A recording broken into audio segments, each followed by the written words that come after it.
party people. Kendra Middleton filling in for the busiest man in Boston sports, Joe Murray, here with you until 11 o'clock this night. 4 hours of Kendra. That's what we're getting. It is ladies' night here. I'm here. Intern Riley's here. Skaz is here. Skaz, how we doing? I'm doing well, Kendra. Good to see you. Good to have you back. Thank you. I was on vacation again. We have a loaded show for you tonight. Going to get to all of the Jaylen Brown news. Talk lots of soccer talk since it's me and Skaz. We've got musings in or out. We have Brooklyn Reigns joining us from the Revolution tonight as well at 8:20 if you would like to join for that. And you at 617-779-0985. We will take any and all of your calls on anything you want. Seriously, anything. It is a Wednesday in July. So it's the Joe Show too. We can have some fun. We can let loose. If you want to talk about food, pets, anything crazy, feel free. If Beer Joe wants to call in, I will take your call as well. I have 30 new shrimp for you to name, so give us a call. I've been away on vacation, as Skaz just mentioned. I'm sure some of you noticed, and I haven't been listening, which so many people are giving me crap for, but I have to use all of my PTO in a short period of time, you guys. I work football season 7 days a week. I have April through August to use my time off because of football, and my boss is going on maternity, so I really have to squeeze it in. So when you see me in the Balkans in 2 weeks, mind your business. However, I think it's safe to assume that every show here has been hot and heavy on the Jaylen Brown stuff, as they should be. But I want to start somewhere else tonight, and that is with Team USA men's soccer. I'm sure a lot of people that are driving home right now are going to roll their eyes that I'm leading with this, but we have a soccer squad here outside of George. It's me and Skaz. And McCarthy, I was talking to earlier, has become quite the footy fan as well. I'm very happy for him, very proud of him for getting on the footy train. He said he loves the Euros, loves the World Cup, doesn't watch as much of the Prem as he would like, but he's been leading the front on the soccer talk here at the Sports Hub. So I want to start asking people, first and foremost, to stop making excuses for this team on the internet. Hold them accountable. I have seen a lot of people making memes about how they don't care about this because football is the real football that we have. But I hate that excuse. We are a massive country with tons, limitless resources, and we shouldn't be taking this game this lightly. It was embarrassing. And to be honest, if you watch soccer, Belgium's the better squad. They are. If you watch soccer outside of the World Cup, you know that. Kevin De Bruyne, Joku, and Lukaku off the bench is an insane situation to go up against. And that's their bench. And people can say that KDB is old, because he is, for soccer. Maybe not in real life, but in soccer, he is old. And I think that he was coming off of the bench like most because he was unfit and not in game shape. But still a name and a vet coming off the bench that could have been a real problem. But there are so many more takeaways from this that I have to give you. What I have to ask is, are you not embarrassed that Senegal looked more competent against this Belgium squad? Are we not embarrassed that they were so soft on the ball, that they got bullied off of it, that our superstar was an absolute pansy the entirety of this tournament? I mean, seriously, Skaz and I were talking about this before the show started. Could you imagine Clint Dempsey acting the way Pulisic did through this? In his elimination interview, saying he could rest now, almost sounding relieved. Bro, you rested the entire tournament. Never, ever, ever compare this team to the Landon Donovan, Clint Dempsey, and Tim Howard team ever again. Those teams weren't as talented, but they were ballsy, gutless, relentless, and they cared. This team seemed like they cared until the Belgium game. I'll give them that. But after that, I don't think that they really did. And we can talk about the Balogun thing and how FIFA is rigged all we want. And we can talk about the Argentina, rigging later. I'm not done bashing this team. We can get into that. Matt Freese, I'm going to hold your hand when I say that might be the most embarrassing moment of sports I have seen since the Mark Sanchez butt fumble. How can this country not produce solid goalkeeping? And I know I have a local bias to Matt Turner because of the Revs, but he should have been subbed into that game after that, in my opinion. Justice for Matt Turner. Sure, he's older, probably not as raw of a talent, but do you think a vet makes that mistake? I don't. And can I get some justice while we're at it for Gio Reyna and Sebastian Berhalter in the chat? Once again, Why is Gio Reyna not playing more? He's a positive contributor to this team time and time again. And him and Sebastian Berhalter seem to be the only people out there who give a crap and played with any type of heart for the majority of this tournament. And rightfully so, Carly Lloyd has been eating this team alive. And she should be. And my favorite thing about her is that she doesn't just give it to the men. When the women underperformed in their last World Cup, she gave it to them too. This is not one-sided from her. And she's right. And all of you trolls online can sit there and screenshot pictures of her and say that she looks out of shape and she looks fat. She's carrying her second child right now. What are you guys carrying that are calling her all of these things on the internet? Where are your championships? Where are your trophies? The real thing I want to complain about here is the cost of youth sports and how it is hindering the country from putting out a solid lineup. I played travel soccer. I did the ODP thing, but I'm not going to sit here and be one of these people that's going to tell you that I would have gone pro had I not done something XYZ to my big toe in 10th grade. Why is it so elitist and so expensive for kids to go out and play the cheapest sports like basketball and soccer in this country? Why do we think that the rest of the world, even the most poor countries, can put out solid lineups? Because this sport is supposed to be affordable. Even if our main focus is the other sports we highlight here, there is no reason for a country of our size to not be able to put a competitive team on the field or keep our youth sports affordable. In this day and age, if your kid isn't in AAU basketball or travel soccer, they basically have no chance at going pro. If your kid's not playing abroad by 15, it's over. The World Cup is great, and it's so global because it's so affordable and so accessible. High school sports no longer develop your kid enough. And you can sit here and say, okay, well, why is the women's team so successful? It's a different story because girls don't have the option to play the biggest sport like football here. So the development for them and their teams and leagues is so different. It's so different. And this team underachieved and underperformed to a massive, massive level. And if we don't change and get the youth interested in this and get people to be able to afford to have their kids in youth sports, then this is never going to change. We're not going to be competitive. And I have to be honest, I got online today and saw that Matt Freese was being honored by the New York Red Bulls, and I couldn't help but laugh. Can you not read the room? I'm sorry. Can you not read the room? And I did see our own Alex Barth tweet earlier this week that it might be recency bias, but it might be the worst play that he's ever seen in sports. So coming later tonight, I do have a list of some of the worst plays in sports that we can get into as well. But I'm embarrassed by this team. I don't think that Matt Turner would have made that mistake. And I get that he's older and he's not as raw talent, whatever.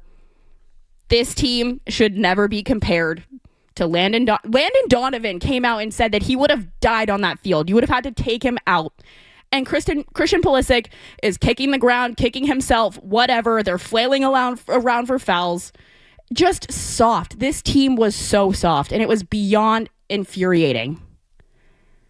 I don't have words, and I'm so angry with this team and this result. And for you to not only get embarrassed, but to get embarrassed that bad on home soil is even worse. And I have to say, there's a meme going around of Romelu Lukaku teasing a group of dudes with mustaches and USA gear that is kind of maybe the meme of the year. Because I would be trolling them too. I totally would be. And I get that every team, every country goes out there and has some ridiculous outfits, but I've got to be honest, some of the ones that are blocking the people behind you's views, absolutely absurd. If I paid $5,000 for, 50-yard line seats at a World Cup game and there's somebody out there with a headdress of an American flag that's blocking my view, you're probably catching these hands. I got to be honest. I would be so upset. But the main takeaway here is that, sure, is soccer our main focus in this country? No, it's football, it's basketball, it's other things, but even basketball is becoming unaffordable. If you are not on an AAU travel team by the time you're in middle school, on flights every weekend with a scout and an agent and a manager, and you're not playing travel soccer and high school soccer, and you have a trainer and you're doing, the sprint training and, any other kind of stuff, you don't have a chance. at being developed to play professionally in this country. But we're a huge nation, one of the biggest in the entire tournament. I mean, Belgium probably is the size of maybe the Northeast, and we still can't put a team out there to compete with them the same way that Senegal did. It's embarrassing. It's beyond embarrassing. And I just can't sit through another World Cup where we didn't go into this having expectations, but they gave us expectations, so we need to continue to hold them to a standard as fans. Stop making excuses on the internet. Stop saying that it's not the real football in this country. Hold them accountable for the absolute crap show that they went out there and gave us. I see you guys on the phone. If you want to get in on this topic or another topic, 617-779-0985 is the answer. I'm out of breath. Let's take our first break. We will get right to you on the phone. I see Vinny and Ben ready to talk some soccer. We'll talk about Jaylen Brown coming up. Let's pay some bills. You're listening to The Joe Show. Kendra Middleton in for Joe. Don't go anywhere.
With you until 11 o'clock. Yep. I don't know why this always happens to me. Maybe? Vinny? Is he there? There. Oh, I think that this is Paul. Paul, yes, hello. It is. Hi, Paul. How are you? How are you? What do you have for us? I'm okay, man. I been listening to you, and I couldn't agree with you more. I really believe that there's a lot more water cooler talk, let's call it, about soccer now. There's definitely more of an attention on it. And I agree with you. We should be holding them to a higher standard. That was a disgrace on home turf to play like that in a losing game. If that happened to Brazil in Brazil, just think of how they would be treated. And you're right. I just feel like there's a lot more attention on this. And as fans, we should hold them up. This is USA. We should hold them to a higher standard. And I believe if we do that, that does start some sort of energy, I'll call it, where it gets perpetrated towards the field. I don't know how to put it, but I couldn't agree with you more. That was a disgrace. Do you think that Clint Dempsey and Landon Donovan would have flopped that way? Oh yeah, exactly. You know. All right, thanks for the call. Vinny dropped off the line. Vinny, if you want to give us a call back, you definitely can. 617-779-0985 is the number. Skaz, you're a big footy fan. We've been chatting about this over text for the last couple of days. What are your takeaways from this game? Yeah, first to Paul there, and this is kind of the problem, and not to discourage him from watching soccer, but this did happen to Brazil. They actually lost 7-1 to Germany at home when they were hosting the World Cup. So, and they haven't gotten any better since then. So I would just tell him and a lot of people to pump the brakes because Germany, Brazil, those countries certainly put saying millions and millions more doesn't even really quantify when it comes to a place like Brazil where soccer is, part of the fabric of the country, of communities there. You're not catching up to that in 4 years. You're not. You're plateaued where you are, and it sucks to say as a fan of the sport, but it is the youth level. It's all the youth level. You can go overseas and in these, tiny English towns, there are kids that are making money from clubs that are getting paid at 12, 13, 14 years old.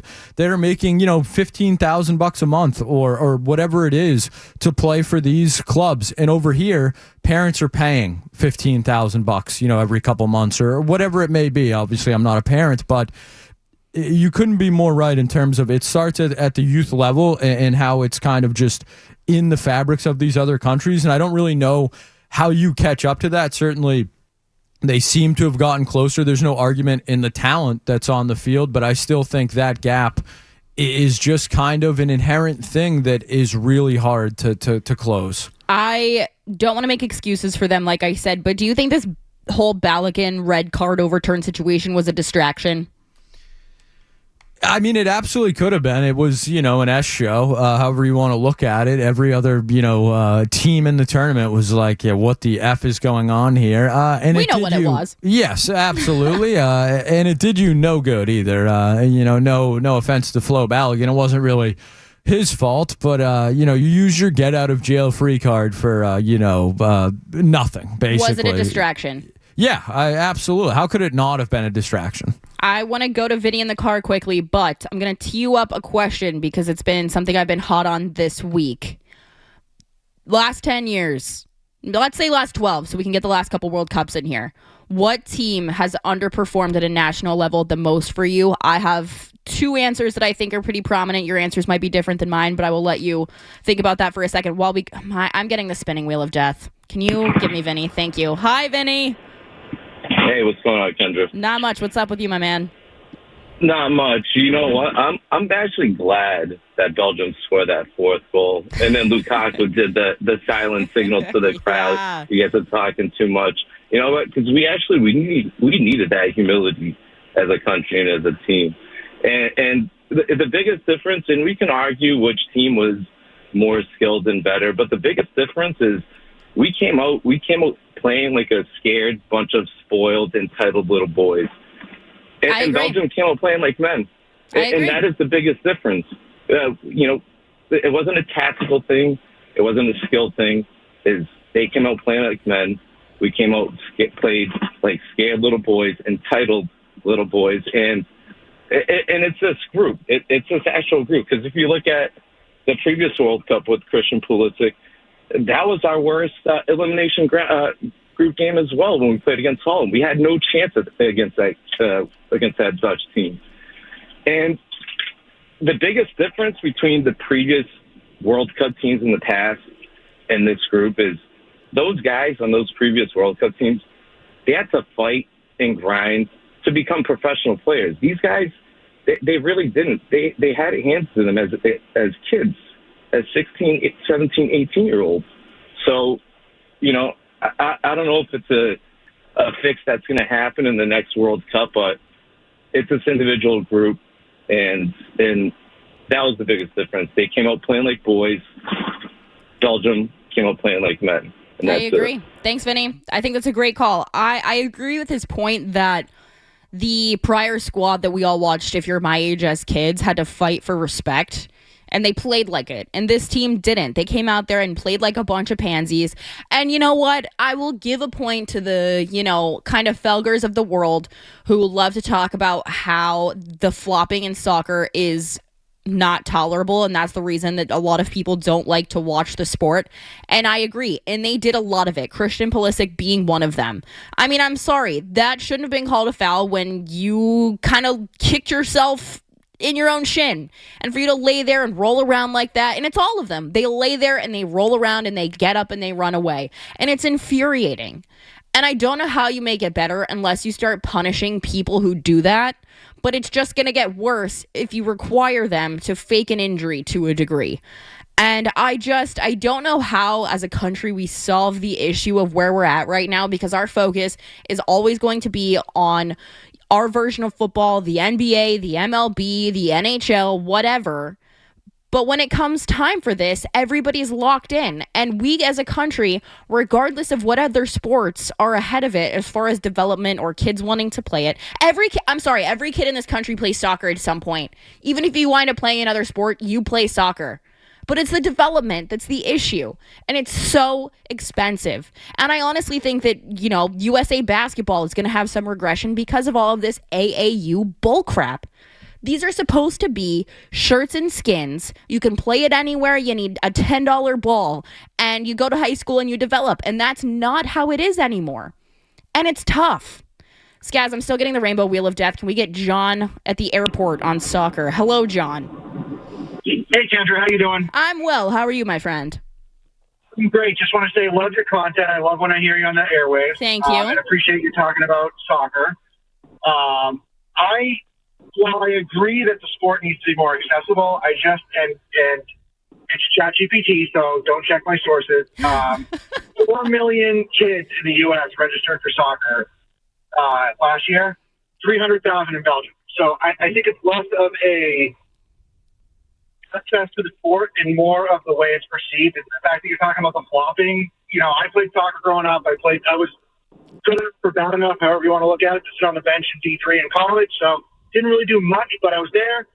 And so I love soccer. And then you watch people that aren't totally into soccer but excited about the World Cup, and all they talk about is how bad the flopping is. So until that changes in the sport itself, I think casual fans in the U.S. will never be invested.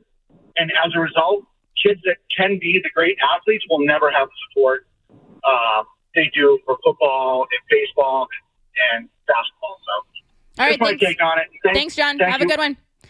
I think a lot of it has to do with development. There's so many options for kids here, but why are kids here not falling in love with it the same way? Is it because soccer players here don't get the same amount of glory as other sports? Is that what kids are chasing? I think that's certainly part of it. And I think there is still that stigmatism, around soccer in America at times. I think it has, gone away quite a bit, even from when, I was younger, but I still think it exists. It's viewed as kind of a little brother sport in this country. And he mentions, the numbers in youth soccer there. It's not a numbers thing. It's one of the dumber arguments going that, like, Felger's goalie thing, that, we just need to find a guy who can be a goalie, as if, that's how simple and easy it is. It's not that simple. It's not that easy.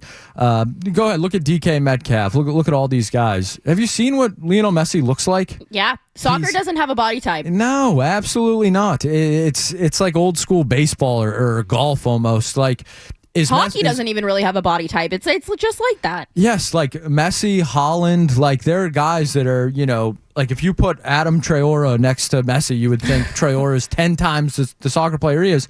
Not even in the same league. Like, it's just, so for everyone that's like, yeah, we got to get Edelman and Gronk out there on the field. It's like, it's part of these cultures that you can't, like, you think Italy doesn't take soccer more importantly than we do? They can't even qualify for the World Cup. So for the people that just think the USA is going to walk into one of these, Final Fours of a World Cup, it's just not how it's going to happen.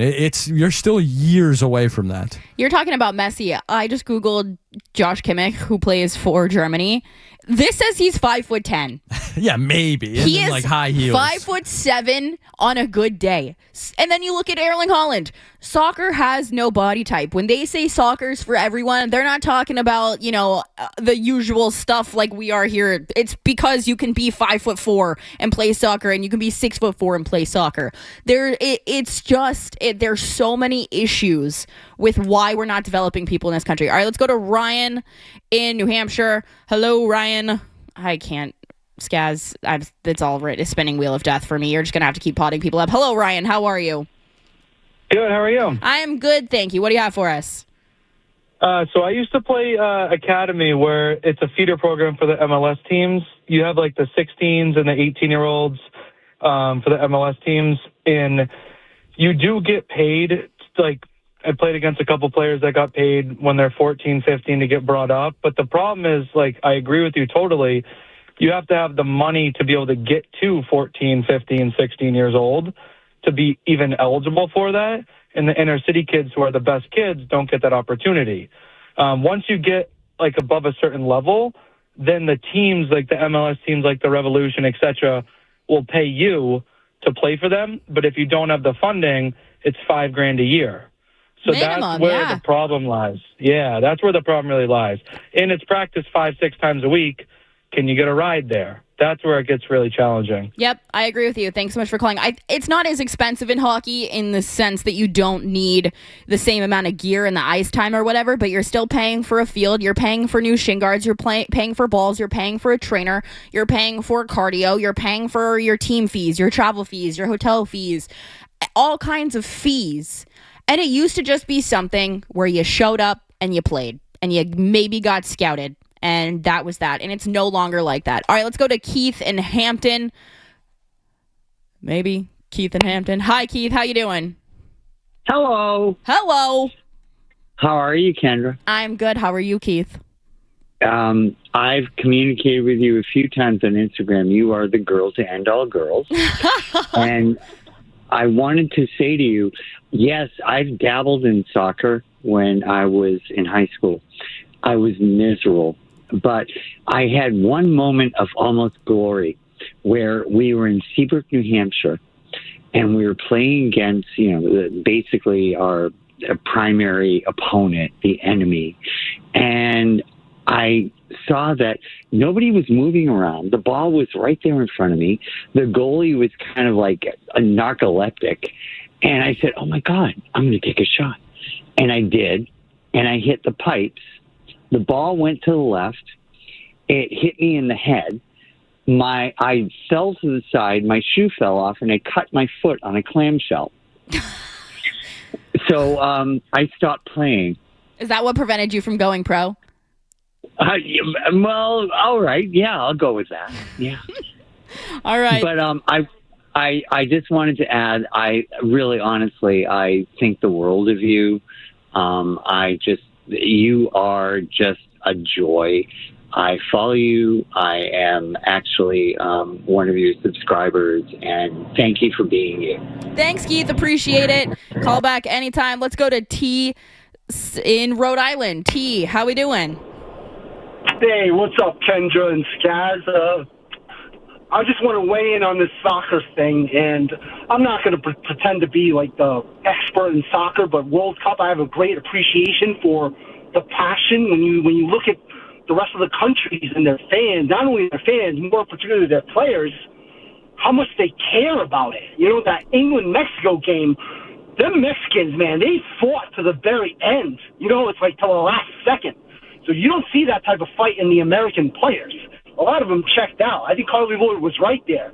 But I'll end it with this. It's like, to me, American sports are the four major sports: football, basketball, baseball, hockey, right? It's all hand-eye coordination. It's hand-driven sports, right?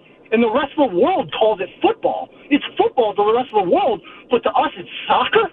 Make that make sense to me. And throw the flopping, the incessant just, oh, wait, your leg's broken, carry me off on a stretcher, and then 3 minutes later he's running full speed?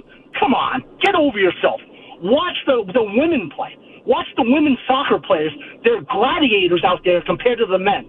But, again, great job on the network, and I'll check in with you, Kendra. Thanks, T. Appreciate it. He's right. Do you think Abby Wambach would have acted like that? I sure as hell don't. Megan Rapinoe, the woman who was working at a Huddle House while playing for the U.S. women's national team in order to pay her bills, would either of them have done that?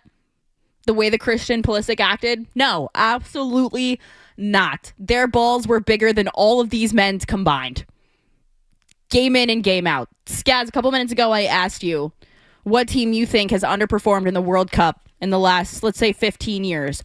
I'll give you my answers. I think the easiest one to say would be Germany, but I think the real answer for me would have been the Netherlands with Van Persie and Ian Robben probably, 10 years ago at this rate? That would be my answer. What would yours be? Ooh, that's a good one. Yeah, I mean, Germany feels, but they did have some good runs, but it feels like they missed some serious opportunities there with Neuer and that whole core, Schweinsteiger. They had a million guys you could go through, but I mean, Belgium feels like one of those Belgium teams is for too. sure. The Dutch, obviously, like you mentioned, that controversial game with Messi even in 2022. So there are teams that, on the big stage. Brazil's another one who constantly has, floundered in the round of 16 in recent memory. And, maybe their teams haven't been as talented as, the late 90s, but certainly your Brazil, the standard is there. I would have Germany and Brazil probably right at the top of my list. Yeah, I would say Germany is the obvious answer for me, but that Dutch team underperformed for me for, the majority of the time that they had those two. They had a decent squad. So to kind of put a bow on all of this, I'm disappointed. I'm angry. This country, if it runs on soccer, it runs through the women. I think Carly Lloyd was absolutely right. This team is so soft. They embarrassed us, and they honestly should just delete their social media as far as I'm concerned. We are way past time for a headline. Let's hit a quick break. We'll hit headlines. So sorry here. We had so many calls. When we come back, we'll talk about the Jaylen Brown thing. Let's hit a break. We'll be right back. Kendra Middleton in for Joe Murray.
bit full of crap if we just want to be blunt and direct here. They were full of crap when they acted like the relationship with Jaylen Brown didn't deteriorate and wasn't a factor in this decision. I mean, it was a driving force in the decision. You can't tell me both that money didn't matter and it wasn't about any of that stuff. Now, I believe the money part because you didn't really save money right away on this deal. And by the way, this deal ultimately is going to be judged by what are you able to flip Paul George's expiring contract next year, plus a bunch of picks into. Right. Well, he just kept saying optionality. Right. And so that's the optionality. But not only the why now, as far as why accept that return on July 1st is a legitimate question. But like, there's no other explanation for why now in terms of doing it before next season, other than you just felt like the relationship with Jaylen Brown reached a point of no return.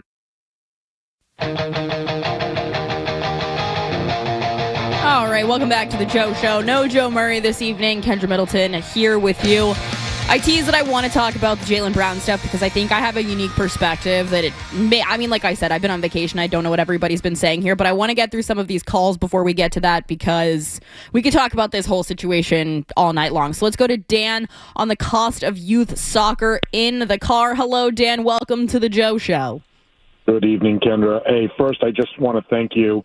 If there's a human being on the planet that's having a better summer than you, I don't know who it is. And just thank you for allowing us to live vicariously through. I mean, holy moly, you're on Trip Central and been a lot of fun to follow. So thank you for taking us along with you for the ride. I appreciate it. What you got for us?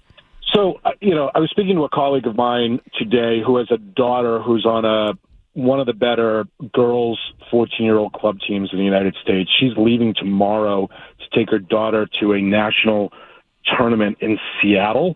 She has to take 2 weeks of vacation. She could be there for as many as 11 days, and she told me that just participating in this one event could cost her and her family upwards of $10,000. That doesn't even count all the other stuff that they did through the course of the season. In the United States, we've made youth soccer a business. In the rest of the world, they don't make youth soccer a business. They make it a national pride thing. And I don't think the U.S. will ever be in a position to compete because we look at it as a money-making enterprise.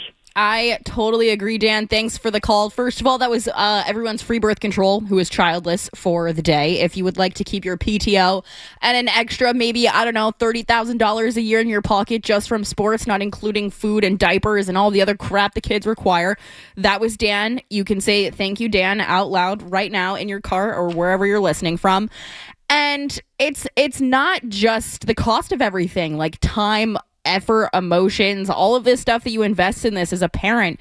It's just a lot. And I agree. I don't know how we're going to change this kind of whole dynamic that we have going on here. And the other issue, I think, with not just like youth soccer, but like I've mentioned the AAU thing as well, it almost feels like you're being finessed by, these agents and scouts and whatever, who, even if your kid's not talented, they're going to tell you that your kid's talented. You know why? Because you're going to continue to spend and travel and pay for all of these things as long as they keep telling you that your kid is special, even if your kid is not special, because that's what finessers do. And if you were smart enough to get into this game of being, a youth scout or a youth agent or whatever, you would do the same thing. I bet these dudes are raking in money because anytime you tell someone that their child is special, they're going to go, oh, my little Timmy is special. We should keep spending $50,000 a year to keep him in youth sports. No. No. To be honest, your kid's probably not special. If your kid's sitting on the bench, they're probably not special. And I'm going to hold your hand when I tell you that, because some of you need to hear it.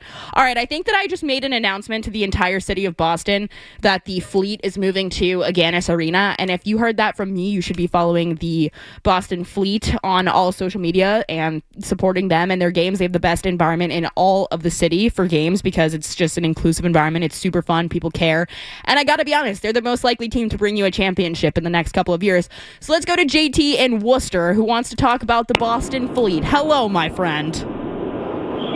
Hi, Kendra. This is JT in Worcester. Currently, JT in the car, actually. Wow. Hello, JT in the car.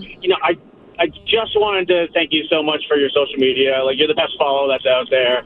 Like, your content's fantastic. But really, what I wanted to know was, how excited are you about the Aganis getting the fleet, and over under on how many games you go see at the Aganis this year? Thank you, JT in Worcester in the car for the call. They play 30 games, I believe, a season. I'm assuming 14 will probably, of their home games, be at Aganis. I think that they're probably going to wind up doing another TD Garden game if I was a gambling woman, which I am, because they sold out the TD Garden, by the way. So I'm going to try to go to as many as I can. As long as I'm not working here in another country, who's to say, I will probably be at those games because it is a hop, skip, and a jump on the tee for me. So I'm hoping to get to plenty of those games this season. We aren't talking about the Red Sox right now, but just because we're getting through the calls, let's go to Justin and Lynn, who wants to talk about the Red Sox. Their game just started. Justin and Lynn, how are you? I'm good, Justin. How are you? Well, I just want to talk about this Red Sox turnaround. You know, I know a lot of people, including me, have been out on the Red Sox. But I'm real back in, Kendra. Should I be fooled, or should I not be all in on this team? Thanks for the call, Justin. I think that you should continue to be the Red Sox fan that you are. I feel like you love this team. My big question about the Red Sox right now, there's two of them, really. One, do we think that they are going to be buyers or sellers at the deadline?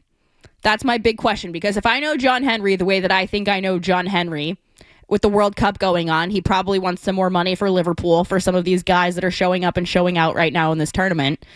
But the other thing is, I don't think that he's willing to invest in this Red Sox team. And as much as I want an entertaining team on the field to be able to watch and support, I just don't see a reason for them to spend a ton of money right now. But the other thing is, I was listening to the shows for the first time today in a couple of days because, like I said, I was on vacation. If you didn't know and you haven't been listening to our callers, do we think that Peyton Tolley is going to be on this team long term? I mean, that's the thing. He's somebody who's worth anything right now.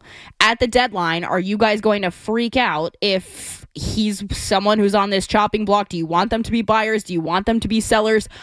I just don't see a world where, even let's say they keep this streak up and they make the postseason, they do anything with it. I think that this is just a flash in the pan. I feel like this Red Sox team, every season really has a month where they get hot. And last year, that month that they got hot projected them into a postseason where they got bounced early. And I think even if they do make a postseason, I don't think they do right now, but even if they do, I think that they get bounced early. But the big question for me is, are they going to be buyers or sellers? That's kind of where I'm at right now. And with them showing off right now, I think it's a lot more up in the air than people thought.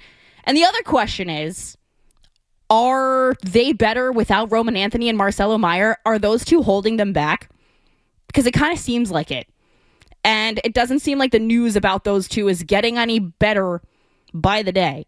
So, all right, let's take one last call. I didn't talk about anything Jaylen Brown here like I promised I would, but you guys are I assume people are probably sick of hearing about the Jaylen Brown thing, even though call after call after call, hour after hour on this station about it. So I don't know if you guys are sick of it, but let's talk to Shane, who wants to talk about all the things. Shane, how's it going? Shane, Kendra, big fan. Just followed you on Instagram. Saw the thing last night or this morning. You went on a trip to Africa. Kind of jealous. I did. I canceled mine. Why? And the Ebola outbreak. Okay. Nothing big. Fair. I'm also the kid that commented on your Instagram post about the Jaguars hat. I am also a Jaguars fan. Okay, how did you become a Jags fan up here? Just kind of pitched onto it. Maybe the uniforms. That's about it. Okay, we do have swag. Okay, I'll take it. We're talking about like David Garrard. Like, that's how far back I go. I have a signed David Garrard jersey, so I understand. All right, respect. But anyways, how do you feel about them this year? You think they go far? You think they were just a flash in the pan last year? Just like to hear that thought. All right. But that won't take much more of your time. Cool. Thanks, Shane. I know most of you don't care about the Jaguars like Shane and I, but I think the NFL had them ranked 17th as far as their roster last week, maybe. I don't think it was a flash in the pan. I think that Trevor Lawrence needed a change of scenery coaching-wise. But I think that they're going to be good. I think they could win the division because I think CJ Stroud sucks. That Texans defense is serious, and I hate that it's a divisional game in London as the Jags home game, but it is what it is. I think their schedule is pretty tough, but I think they're a playoff team, at least division winner in my opinion, because I don't think Indy is going to give us any kind of anything that they did last season. I'm a little bit worried about the Titans. Not going to lie to you, but I won't bore anyone else with Jags talk. Let's hit another break. When we come back, we will finally get to the Jaylen Brown thoughts that I have. And then at 8:20, we're going to have Brooklyn Reigns from the New England Revolution. So let's hit a quick break, pay some bills. Kendra Middleton in for Joe Murray.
This evening, I've been teasing for about half an hour that I wanted to get to the Jaylen Brown stuff.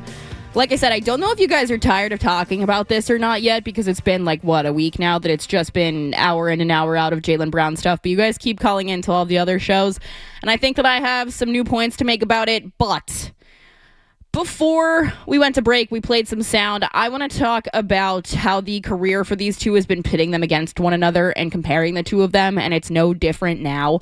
The hot gossip today has currently been it's been three things, really. One, Jaylen Brown not thanking Joe Mazzulla, Derek White, and Jason Tatum in any capacity, even though Jason Tatum put out an Instagram post about their 9 years together. But I have to say that multiple things can be true. Jason Tatum can be way better at the PR stuff, right? That's a fact. But let's be honest. If Joe Murray was running Skaz out of town for taking his show, and Jim Louth and Rick Radzik were holding Joe Murray's hand while he was doing this, do you think that Skaz would say, "Love you, bro, thanks for the 9 years"? Do you think that Skaz would do that? No. He would say, "Thanks, Felger, thanks, Maz, thanks, Street Team Joe, thanks, Intern Riley, it's been real." He wouldn't join a Twitch stream with Joe Murray. He wouldn't comment on Joe Murray's Instagram post thanking him. You would probably start calling other stations in town. Which leads me to storyline number 2. Jaylen Brown potentially ruining his own trade value. And there's been talks all day about how the reporting on this has all been insane. Is this true? What's not true? Some of us are professionals and some of us aren't. And Jaylen Brown got the last laugh, whether it was on purpose or not. Some of us would take the opportunity to control a narrative. Choose where we live, move, choose where we play. Let's be honest, correct me if I'm wrong. Does it seem to you like Jason Tatum or Jaylen Brown has more friends in this league? For me, it's Jaylen Brown, no question. I strong disagree. Ooh, okay, Skaz. Why? Who wanted Jaylen Brown? Nobody wanted him. Team USA didn't want him. Charles Lee didn't want him. Ime Udoka didn't want him. No one that's ever been around Jaylen Brown wanted him when the Celtics were offering him for literally nothing. See, I'm talking more so like Jaylen Brown gets more comments from other players around the league. He interacts with more players on social media. Maybe it's that Tatum keeps to himself. I think Tatum's pretty close with LeBron, Durant. Like I think Tatum has maybe more of a close internship, but I think Tatum is viewed much more favorably around the league than Jaylen Brown is. Okay, I disagree, but I will take your point. And storyline number 3, the reports coming out that their relationship towards the end was non-existent, but they were professional on the court. Do you know how common this is in front-facing media jobs or just front-facing jobs of any sort? I can think of one in particular on this station in the morning that fell apart and had a lot of people, consumption-wise, who had no idea that it was falling apart behind the scenes because of their capability to be professional with one another. And there are people who are taking both sides, but I think that there are 2 types of people in this world and 2 types of people in life. The Tatums of the world, who are good forward facers, cross their T's, dot their I's, do the right thing behind the scenes, but are the puppet masters. And then there are the Jaylen Browns of the world, who have no poker face and who absolutely just can't really lie, can't be fake. And I think that that's where we are absolutely seeing the divide amongst fans. Is which personality type do you relate to more? For me personally, I have a really hard time with the poker face. I have a really hard time with it. I do. I can't be fake. If I don't mess with you in real life, I'm not going to comment on your Instagram. I'm not going to follow you like a fan. I don't give a crap what you're doing. Especially if you're messing with me and mine, my workplace, my mental health at work, my job. You're, puppet mastering and puppeteering all of these things. And you know what? We have a show to do today. And maybe that's not the case. But I think they both want this team to be theirs. And when Jason Tatum went down, it became Jaylen Brown's team. And you know what? Skaz, you can talk about the Team USA thing, but you know who was on the bench? Jason Tatum. And Jaylen Brown did deserve to be there.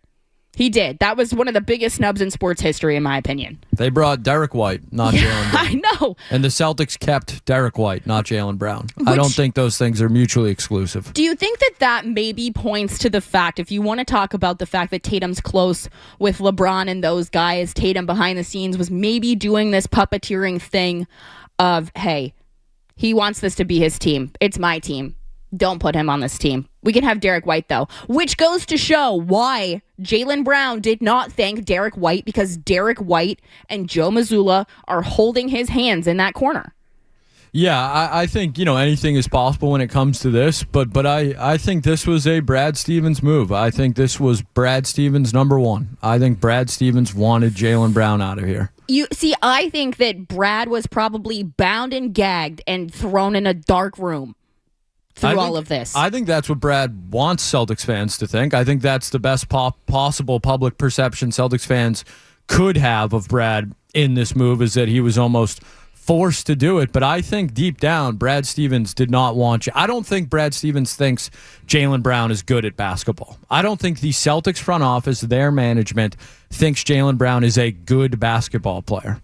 Which is crazy, which you can strongly disagree with. I think they think Jaylen Brown was a borderline negative to their basketball team, and that's why they moved on from him. See, I think I'm in the opposite camp of, I think Mazzulla and Tatum are close, and maybe Brad and Jaylen are close, and ownership said, hey, we don't want to spend the money, or hey, we like Tatum better, or hey, it's almost like a weird throuple, right? Like after a while, if you're in a throuple, there's going to be someone on the outskirts. You're going to have a favorite.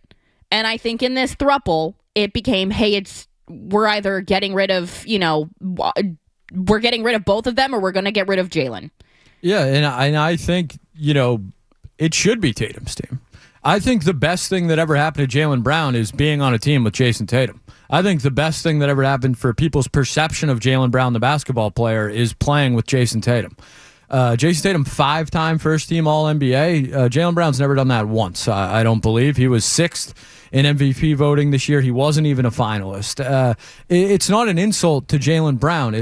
And we've been doing the World Cup thing. It's like the greatest, compliment to Cristiano Ronaldo's career is that people mention him in the same breath as Messi, because in reality, they're not even close. And in reality, I don't think Jason Tatum and Jaylen Brown are really that close. And I believe the Celtics feel that way as well. And they just were done with Jaylen Brown. So I just told Skaz during the break that all of my electronic things are not working, which is how I know from my astrology people out there that Mercury is in reverse cowgirl. So since Mercury is in retrograde, I want to assess your personality type right now. I just said that if Joe Murray and Rick Radzik and Jim Louth were holding hands and you were taking over this show and they were trying to push you out, you probably would not take that very lightly, and neither would Joe Murray. So how would you handle that situation? And do you think that I am right in that the people who are choosing sides in this, it's the Jaylen Brown personality type versus the Jason Tatum personality type? Yeah, except I think Jaylen Brown was on an island. I don't think he had anybody on his side at the end. He mentions things going sideways at one point. I don't know. Yeah, I think Jaylen Brown was okay with being traded for Giannis. I think he was. MVP, champion, you were traded for Giannis. That's not an insult. I also don't think the Celtics were ever trading for Giannis. I think that whole thing was, they were never close. They were never getting Giannis. He was never coming here. The timing I still think is odd. I think it has something to do with Donovan Mitchell's contract, which is another story. But yeah, I think Tatum won out, but I think it was Mazzulla and Stevens more than it was Tatum. But that's just how I feel. I think Mazzulla and Jaylen Brown had some issues. From what I have very little sources, but from what I've been told, I believe it was a Jaylen Brown, Joe Mazzulla issue. So how would you handle this situation if you were Jaylen, or if you were in my fake scenario? Yeah, I'd be upset. I'd be furious. I'd be certainly questioning why you sent me to Philly of all places. Because Jaylen Brown's a guy who constantly talks about disrespect or feeling slighted. I think the biggest slight that's ever happened to him in his career is the Boston Celtics telling him, we don't value you as a basketball player, so much so we're trading you to Philadelphia because we're not worried about you. We're not scared of you. We don't think you're good enough to impact us as a franchise, good or bad, so go to Philadelphia. That's an insult to me. That's disrespect. See, I think it's disrespectful for Jason Tatum to come out after the fact and thank Jaylen Brown when this whole thing was happening and you were watching people punch down at him through the entirety of this, through the Giannis situation, whether you wanted Giannis here, whether it was a facade, whatever. You should have made a statement then.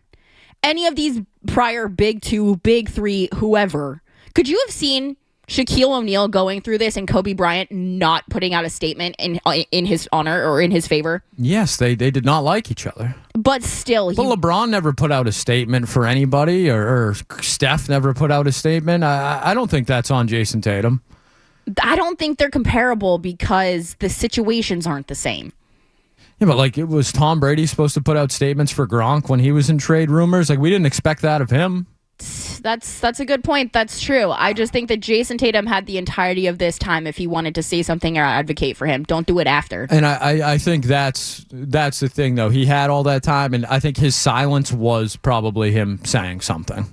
I think his silence is saying something, and I think it's saying that this is my team and I don't want to deal with you anymore. You're a gnat flying around my face. That's what I think about this. All right, let's go to Marcel, who wants to talk about JB and Taunton. Marcel, what's up? Yes, I really appreciate you because you're a straight talker, straight shooter. Because the whole thing is about what sells and what don't sell. There's always an underlining between Jason and JB because of he's not an outspoken Jason, not an outspoken guy as Jaylen Brown, so that is causing a controversy. At the end of the day, is what is good for the company, what is good for business. They're not really telling you the whole truth, that we never know the truth, but it's all about what is good. And I always say before, I'm not going to pay both of them that kind of money. It's about business. You cannot have a good backup team or whatever. You can bring good people in if you spend all that money on two guys. And the bottom line is about the money. But those two guys, the end of the day, years to come, we'll see good things comes out of this. But as right now, it's great for a radio talk show, and I appreciate your time. Thank you, Marcel. Call back anytime. I appreciate you. Let's go to Jacob in Beverly, who wants to get rid of Missoula and agrees with me, JB over JT. What's up, Jacob? Hey, Kendra. Hey, guys. My take is probably the opposite of most people's. I'll try to rattle off the things. This is clearly about money. It's not about basketball. Private equity, they're just interested in boosting up their purchase and selling it eventually. So we just have to wait this out. They don't care about the product. Clearly, Tatum and Missoula are in cahoots. Missoula's not working. Can we just get that through our heads? Missoula's not working. These numbers do not work. I don't care. Tatum is incredible talent. Who's shown up in the playoffs more, Tatum or Brown? Tatum. And that's what matters. It's at least to the fan. But I'm also not part of the business, the organization, so this doesn't affect me financially. But between Tatum and Brown, I choose Brown. Get rid of Missoula. Get a real coach. All right. Thanks, Thank you. Jacob. I appreciate the call. Like I said, I think that this truly as a fan thing is a divide of who your personality type is like. Yeah, I just push back on a couple things there. Jaylen Brown has sucked in the playoffs without Jason Tatum and has choked, every time he's been handed the keys to step up in the actual big moment when Tatum's not there, just if we're being, fair and honest. And the saving money thing, look, I get wanting to get private equity in trouble. I'm not some fan of private equity, but they haven't saved any money. They saved $3 million this year. The money they're saving is hypothetical money they were going to spend on Jaylen Brown 2 years from now. So if we get to that, fine. And they haven't spent any money or brought any talent in, I'll get them in trouble for it. But they haven't saved any money this year. So you've been brainwashed into, obviously hating them, and rightly so. Fine. I get it. They're private equity, bad equals bad. Fine.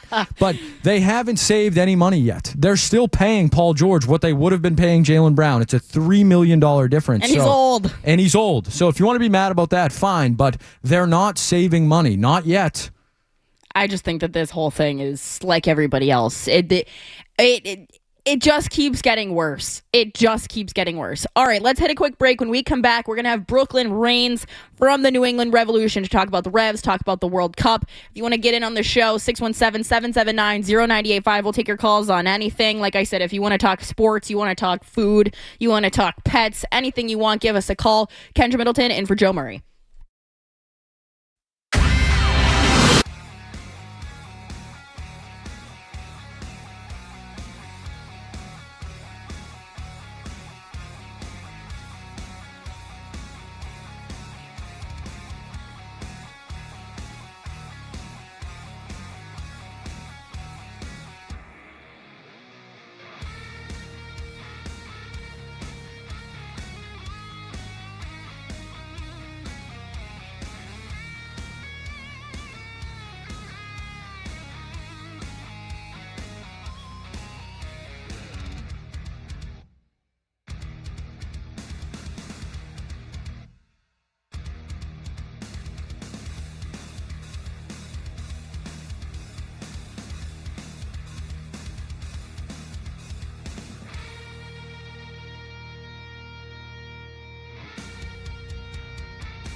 Revolution. Joining us now, it is Brooklyn Rains, a frequent member of the guest rotation on this show, as I'm being told. Good evening, Brooklyn. How are we? I'm good. How are you? I'm good, thanks. So I was talking to our producer, Skaz, during the break, and I was told that there is something going on at the Revs facility called Pancake Gate, where maybe Peyton Miller was eating 9 pancakes before matches. Pancakes got removed due to an incident, but I guess they're back. Can you give us an update on Pancake Gate? I can. I'm not sure who said they're back. Unfortunately, I haven't seen any around lately, but I can confirm that they were taken away, unfortunately. And I may or may not be one of the corporates, but we'll just keep that between me, Peyton, and each other. So. Okay, so you can't give us an update on maybe what this incident was, or was it what it sounds like? I think you pretty much hit it. I'm not going to throw Peyton under the bus, but there are definitely some people who are eating a substantial amount of pancakes. Okay, what's your pre-match pancake count?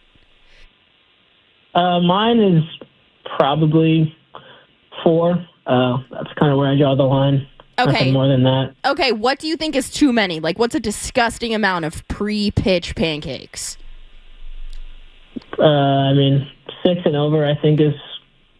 there's no reason for you to be eating that many pancakes unless you're extremely hungry, but we do have games like later in the day, so I don't think you need to eat that much.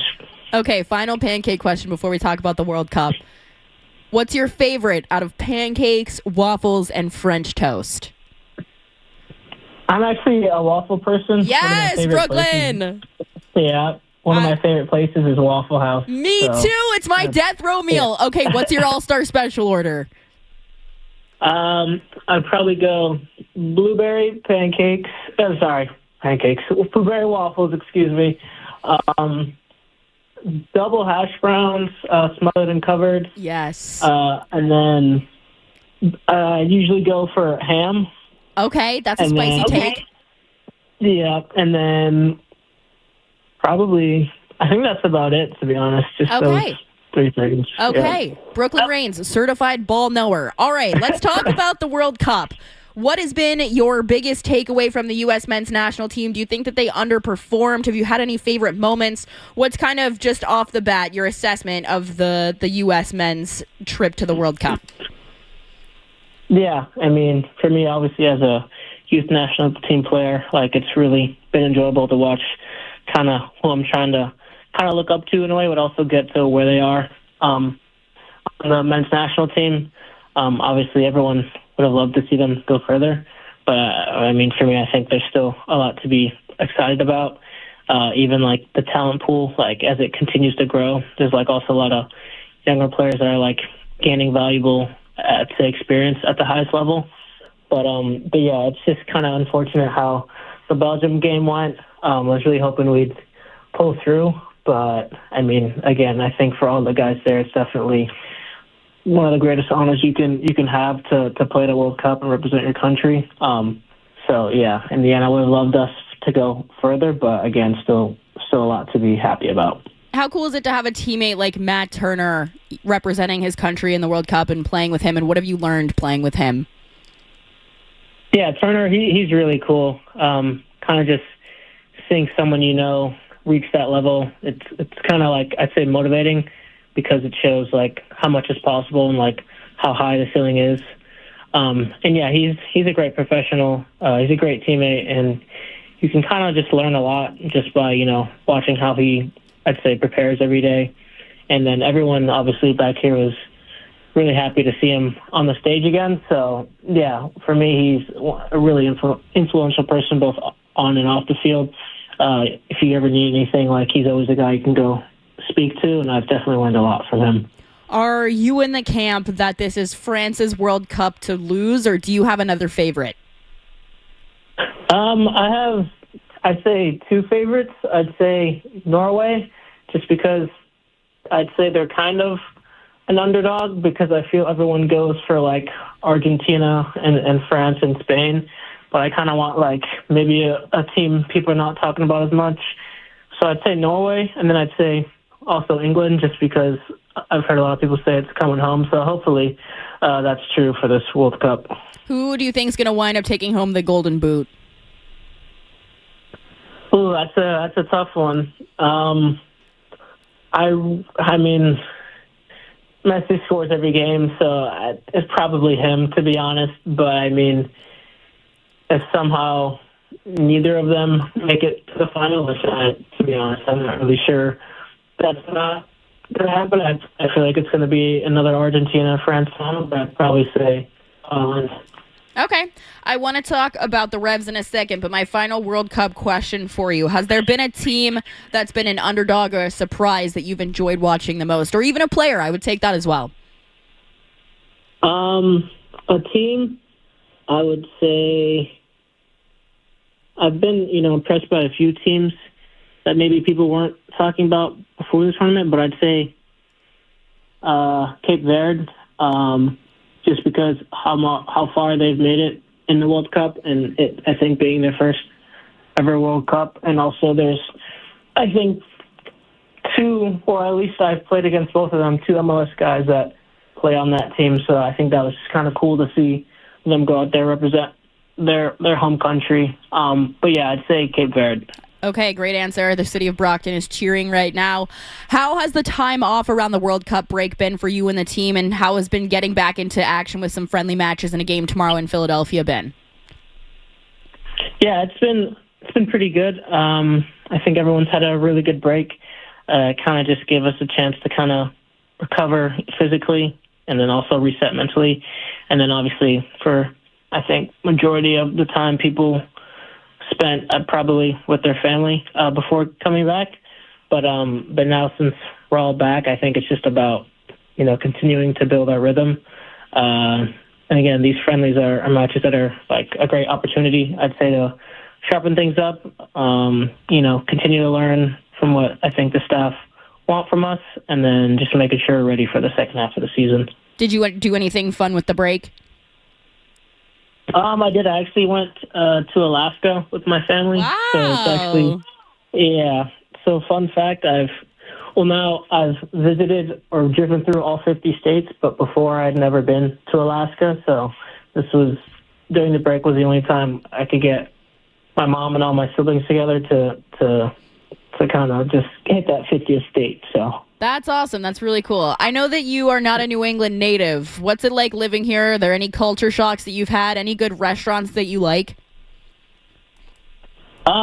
Restaurants, I'd say there's one close to me, and I think I'm not really sure. I'm still trying to get familiar with the cities, but I think it's called Cafe on the Commons. I usually go there for breakfast before games, and I just get like crab cakes and eggs. It's really good. Yum. And then actually me, Griffin, Eric Klein, and Ethan have been trying to get out and about, and Peyton. We've done Ballers Boston Seaport. It's like pickleball I know and paddle. Ballers. So that was, yeah. Okay. We've also done Putt Shack, some Korean barbecue, and then I think we were wanting to go to the Boston Tea Party, like Shipson Museum. Yeah. So, but yeah, it's been pretty cool. Boston's a really cool city. Very nice people. There's always lots to do. So hopefully throughout the rest of the year, I can continue to kind of just, be around and just, find cool spots to hang out. Well, if you ever want to get into the F1 arcade and race on the Sims, let me know. I got you. But you mentioned that you like to eat the same breakfast before games. Are you superstitious? Do you have a routine, or are you okay with switching it up? I'm usually okay with switching it up, but I'd say most days I just try and be consistent. Like for me, I always usually go out for breakfast. Usually it's like with my sister, or if my mom's in town, I'll just go with her, or my mom and sister. But yeah, I mean, usually for me, I just try to keep it as consistent as possible, just so I'm familiar with it. But then again, like if I need to adapt or change things up, that's also cool too. All right, final questions for you here. Where is the team at about halfway through the regular season, and how would you assess the performance through the first 14 games under Marko Mitrovic? Yeah, I mean, I think we've shown a lot of positive moments this first half of the season. But again, we also know there's another level we can reach. Obviously, it being my first year with the team, the group's been working. The group works hard every day, and I think we've continued to grow as we've spent more time together. And that I also believe that we're building something really special, and we're all excited to keep improving and make a strong push for the second half of the season. All right. Thanks so much. He is Brooklyn Reigns of the New England Revolution. Thanks for your time and good luck tomorrow night in Philadelphia and the rest of the season. I will be in attendance to some of the games through the stretch, so I will say hey if I see ya. And if you see Will Whitelaw, give him a fist bump for me. You got it. Thank you so much. See ya. Have a good one. He is Brooklyn Reigns. Ladies and gentlemen, we're going to hit a quick headline and a commercial break. When we come back, I want to talk about the latest news on Bill Belichick. If you want to get in on the show, 617-779-0985. Anything and everything you want to talk about. It's Kendra Middleton on the Sports Hub filling in for Joe Murray. Sports Hub headlines. All right.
right, welcome back to 98.5 The Sports Hub. It is the Joe Show, but no Joe tonight. Kendra Middleton here with you until 11 o'clock.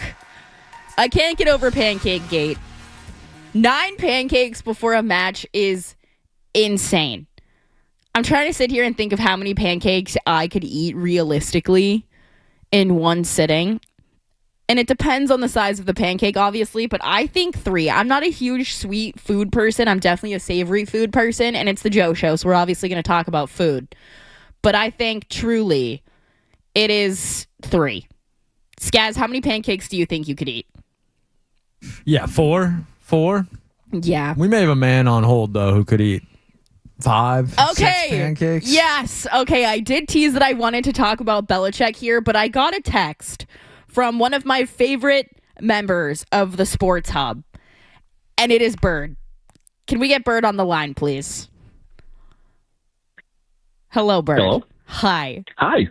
I miss you so much. How are you doing? I'm doing well, Kendra. I'm doing very well. And this thought that came to my head right now, I was, the guys were talking about fantasy Okay, wait. football. Before we get to this, how many pancakes do you think you could eat in one sitting? 8. 8? That's it? Yes. Yeah. 8. Maybe 20 years ago, 12. I have more faith in you than you have faith in you. Okay, give us the rundown of what you... Wait. Okay. How big are these pancakes? Let's say like normal Bisquick, you make them at home, like almost the size of a plate.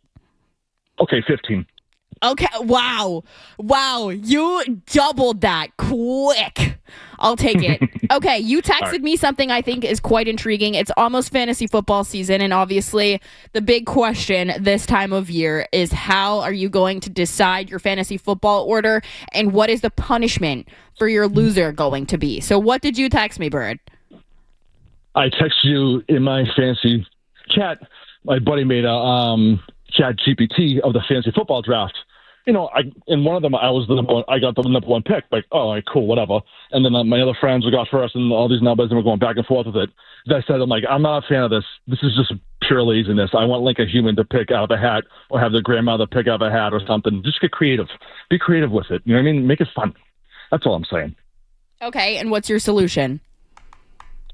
Just don't do ChatGPT. Just be creative. Like I said.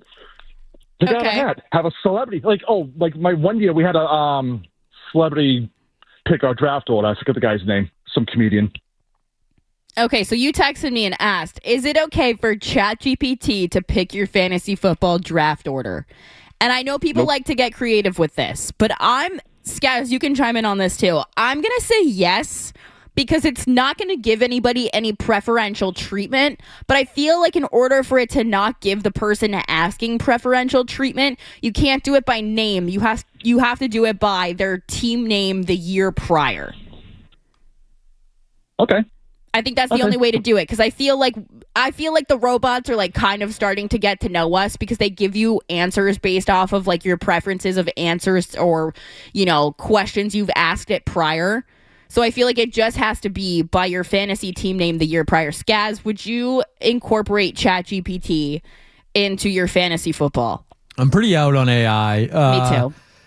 But I think it's fair. I think it may be fair, but I feel like AI can be manipulated, so I would worry about that. Like, you need witnesses. Your buddy can't just be like, oh, I plugged this into AI and this is what it spat out. Like, I don't trust you and your AI. Like, you got maybe if 10 guys are in a room and you can randomly do it, fine. But hey, what's wrong with the hat? I'm fine with the hat. Pick a name out of a hat. Last year we had, and I know nobody gives a crap about F1, we had like a random generator give everyone an F1 team. And whoever's team finished the best is how in the race that weekend was how we decided the draft order. But I know some people have done like the sack races, or they'll do like the wheelbarrow races with their significant other. People get really creative about it. But I'm gonna say I'm in on ChatGPT. I'm not big on AI, but if you're lazy, I think it does not show enough preferential treatment. So I'm gonna go yes. Bird, you are one of the more unique people that I've ever met in my life. So I'm curious what your fantasy football punishment is for your league. So one year we did so I came in last place this one year, and my punishment was I had to make a weird face on my license, on the license, or were addressed. So I said, so I got my new license, and I just took the, like, I'll send it to you. It looks like a mugshot. It's terrifying. Oh, my gosh. Okay. And it was... All right, yeah, send it in or tweet it out, and I'll retweet you. But it was so nice talking to you. Love you. Good luck with your ChatGPT draft. All right. Bye, Have a good one, Bert. guys. Bye. I will say two things. One, the fantasy football punishment for my league last year was the 10,000 calorie challenge. So, Skaz, if you had to eat 10,000 calories in 24 hours, how would you do it? I didn't lose. Our loser did Taco Bell. But I would do 10 crumble cookies, one every other hour for 24 hours. I think that with some PEDs, aka some devil's lettuce, I can make that happen. Yeah, I mean, if we got some devil's lettuce, I'm trying to think of, like, churros. I feel like are pretty light, but also a lot of calories. Like, I could hammer some churros under the right circumstances.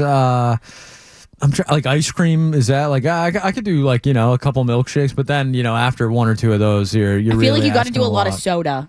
Baja That's Blast. a tough one, though. There's like you start burping. I you're don't full know. of There's like bubbles. 700 calories in a large Baja Blast. I could drink You 12 could of get those. like a Mary Lou's or something Yeah. that would get you halfway there, or something pretty close. A Dunkin' like ice regular would get you like to 6,000 for sure. A French vanilla extra or something. Yeah. So something like that would certainly be on the menu. That's a hell of a challenge, though. My league, I'm kind of out on the punishments. I know that's lame. Boo! Tomato.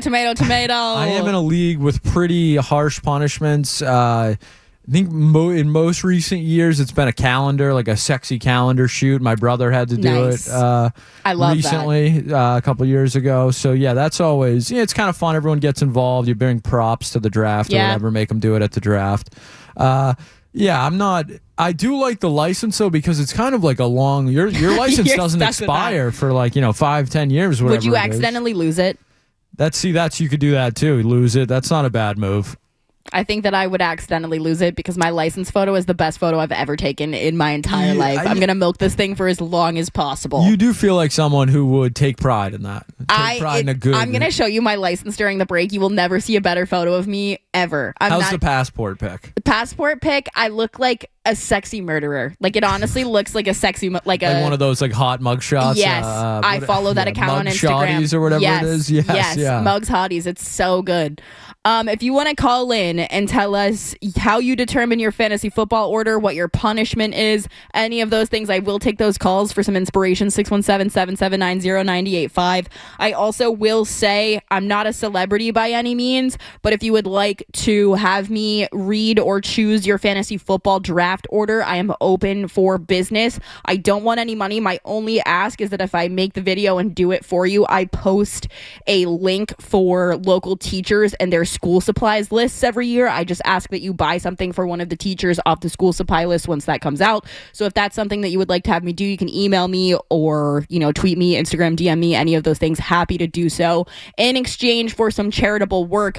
Before we went to break, I mentioned that there is some new reporting from Seth Wickersham of ESPN claiming that there is potential of Sean Payton of the Denver Broncos taking a seat on the coaching cuck chair by stepping down as the head coach of the Denver Broncos to be their offensive coordinator to let Bill Belichick break the record for 2 seasons or so.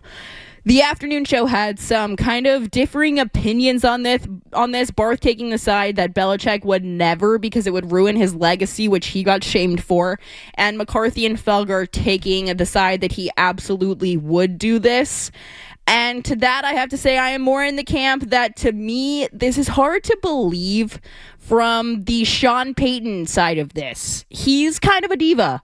I don't see him sitting in a coaching cuck chair to potentially let an old man ruin a team that almost made a Super Bowl last year and is in a really vulnerable spot with a young quarterback. And yes, the defense is already built, which helps. And yes, Sean Payton is one of the best coordinating minds on the offensive side of the ball that we've ever seen.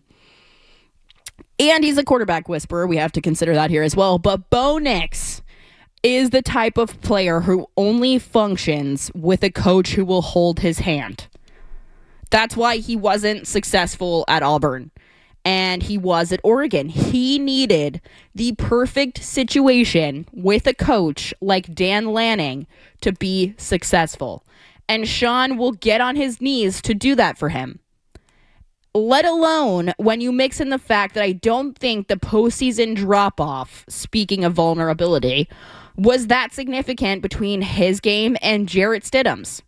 Except the fact that Stidham is not as athletic and can't run the way that Bo Nix can and does, which is part of the reason that Bo Nix got hurt. And I gotta be honest, Belichick and the young kids vibe also gives me hesitation because Bo Nix is young. And the only young person that Bill Belichick seems to relate to in a weird way is his girlfriend. I don't like that's the only young person that he seems to vibe with. Are we sure they're even vibing? I don't know. You know what? I'm not a Jordan Hudson stan, but she's kind of eating down with the PR. It's been a good couple months for Jordan. When she posted the picture of them eating Old Bay and said, Old Bay with my Old Bay, that's kind of a bar, Skaz. Sure, I mean, I guess. That's like a young person's dad joke. Yeah, except the dad in that situation is a grandfather, and he's not your grandfather. He's your boyfriend. So, yeah, other than that, I would say. The other thing for me here, analytics is something that Sean Payton seems to care about. If you think back to the playoff game against the Patriots, them making one wrong decision in the rain because of analytics is probably the difference between the Patriots winning and the Patriots losing that game. And I have to be honest, I don't think that Bill would have done that because Bill's not an analytics guy. And I'm not going to say he's a vibe guy, but in a weird way, he is a vibe guy. He assesses the vibe of the game, and that's where he goes and why he goes. And there's always going to be and always has been the Bill versus Brady debate. And unless you have a quarterback who is built like Tom Brady playing for Bill Belichick, that's the only way that you're ever going to have a successful situation here. And Bo Nix is not Tom Brady, never has been, and never will be. And as someone who watched him at Auburn, went to Auburn, whatever, he needs the Dan Lanning, Sean Payton type of coach who is going to show him preferential treatment. That's just who he is. And I think Bill Belichick would break him the same way we saw. And I'm not going to say that Bill Belichick was the breaking factor of Mac Jones, but I think that he contributed to that. And unless you have someone who is built like Tom Brady, who is willing to do anything necessary to be a winner, it's not going to work.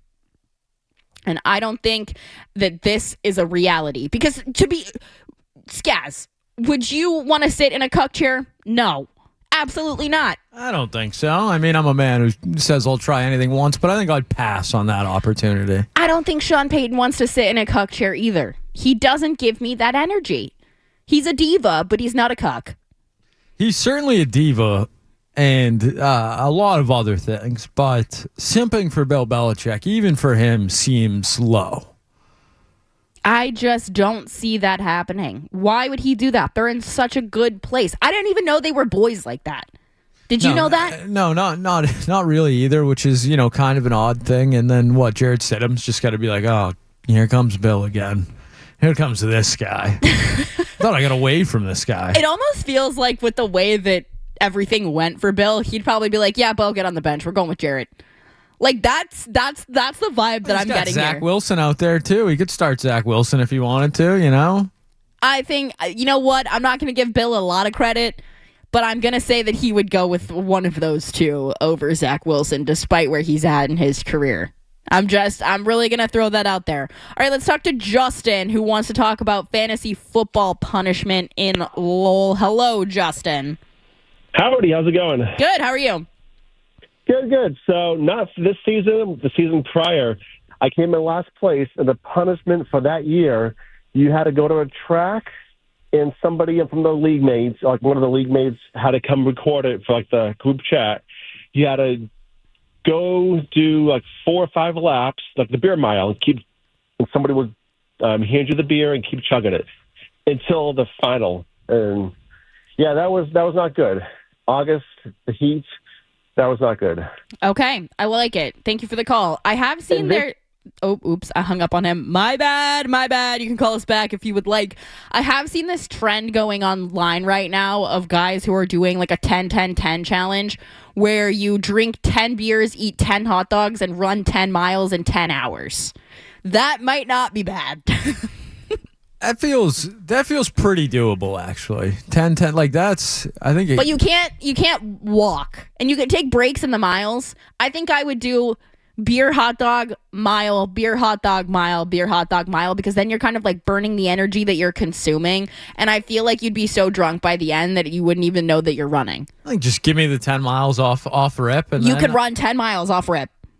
Maybe not today, but yeah, there were points in my life for sure. Yeah. Halfway through the season, you know you're going to lose. You start training. Yeah, exactly. You can call Tim McCone. Yeah. I used to do that stuff back in the day. That wouldn't be that bad. 10 hours. It's a mile an hour. It's a beer, hot dog an hour. I don't think that's that bad. All right, we're late for in or out.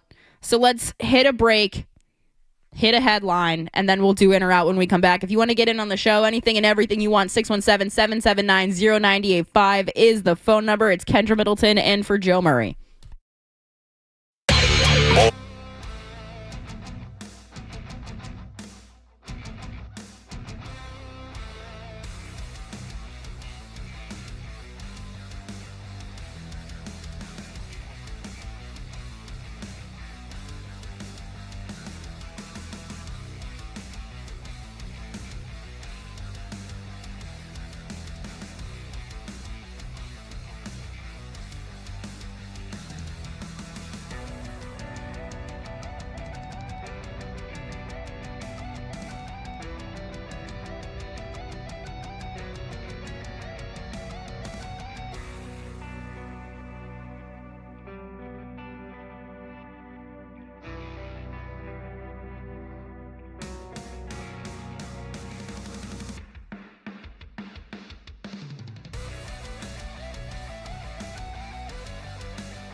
actually potentially participating in the home run derby next week. That was announced today.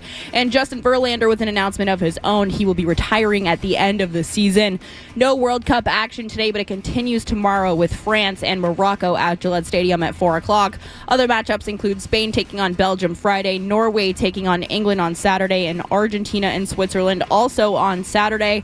And the Boston Fleet announced that they found a new home for next season. They'll be moving from playing their games at the Tsongas Center in Lowell to Agganis Arena here in Boston. Sports Up headlines were brought to you by Boston Prolo Therapy. Don't let joint pain keep you off the court, course, or trail. Eliminate that pain with Dr. Franke of Boston Prolo Therapy. You're listening to 98.5 The Sports Hub, Boston's home for sports. I'm Kendra Middleton, and your next update is around 9:30. Diving effort. But he's got a breakaway. Goes to the backhand. Throws it in front. Coming to the slot. The Sports Hub. What's it gonna be, McFly? Are you in or out? Are you in or out? Gotta know without a doubt. I'm the one you need for a dirty deed. I'm the best. Success is guaranteed. All right, welcome back to the Joe Show. No Joe Murray here tonight. Kendra Middleton here with you until 11 o'clock. Hardest thing about the night show is trying to find time to do things between breaks. Go to the bathroom, eat a snack, get water, make a coffee. It's tough when it's just one person here, but we're fighting through it. It is not just me in the studio right now, though. We have intern Riley in here for In or Out. Riley, how we doing? I'm doing great. I'm a bit tired. I got camp tomorrow, but I'm excited to do In or Out. All right, Skaz, let's do it. All right, welcome. Wednesday, July 8th already, edition of In or Out. Let's start, we talked a little soccer tonight. Let's start with the FIFA World Cup halftime show, which will be held at MetLife Stadium on July 19th. The lineup for the FIFA World Cup halftime show is Justin Bieber. In or Out?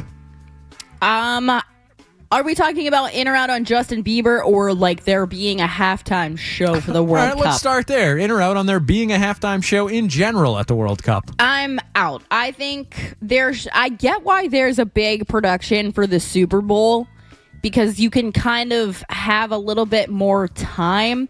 But I feel like a halftime show, there's no way that they're going to fit. It's what? Justin Bieber, Shakira, Coldplay. You're not going to fit 4 artists in 15 minutes. 4. Just you wait. Justin Bieber is 1.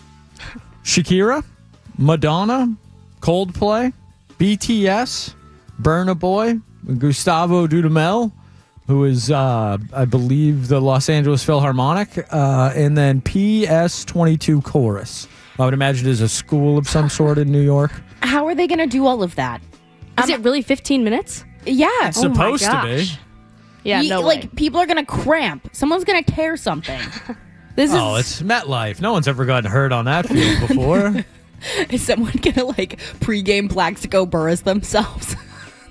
I'm out on this. How are you going to fit 37 people in 15 minutes, and how could it possibly be good? I'm out. I was going to say In, but now that I know it's 15 minutes, I'm out too. I think you need one of them. Pick a lane. I'm out. Yeah, I agree. Too many people. All right, this is one we did last night. I don't often repeat, but Kendra and Riley, I would like your thoughts on this one. Anthony Simons, former Celtic, said that Jameer Nelson, who is now a VP with the 76ers, called his parents while trying to sign him in free agency as a tactic. Are we in or out on GMs or VPs, whatever, higher-ups in sports, calling parents while trying to recruit athletes in free agency? All right. Initially, I want to say out because you're a grown-ass man. But I have to say, all is fair in love and war. And if you need parental blessings or that matters to you, I am in the camp that it's fair. So I want to be out, but I'm going to say in. If it was college, I think I would have said In, but I just think that's kind of odd. Imagine you're 30 years old and you're in the NBA and the head of your organization's calling your parents and be like, hey, you should get your kid to come here. See, I think my issue more so is with the player giving their parents that much power, or still being a mommy or daddy's boy at that age, not with the GM taking advantage of the fact that you are still with a pacifier and your mom's tit in your mouth. I mean, yeah, I wonder how Jaden Daniels' calls are going to go as his career goes on, and knowing what we know. You think they're going to call C.J. Stroud's mom? Maybe. I don't know. But some more sports news announced today. The Women's Pro Baseball League has announced the identities of its 4 inaugural teams. Are we in or out on the Boston Hunters, the New York Heights, the Los Angeles Queens, and the San Francisco Firebells? I'm in. I am not someone who will be consuming a ton of women's baseball because I'm just not the biggest baseball fan in the world. But if nobody watches women's sports, why are WNBA arenas sold out, and why are the Boston Fleet selling out the TD Garden? Why did they sell out all of their games after that? Why was their championship game sold out? I'm in on the spread of women's sports. Clearly people are consuming it, and it's a moneymaker. Why not?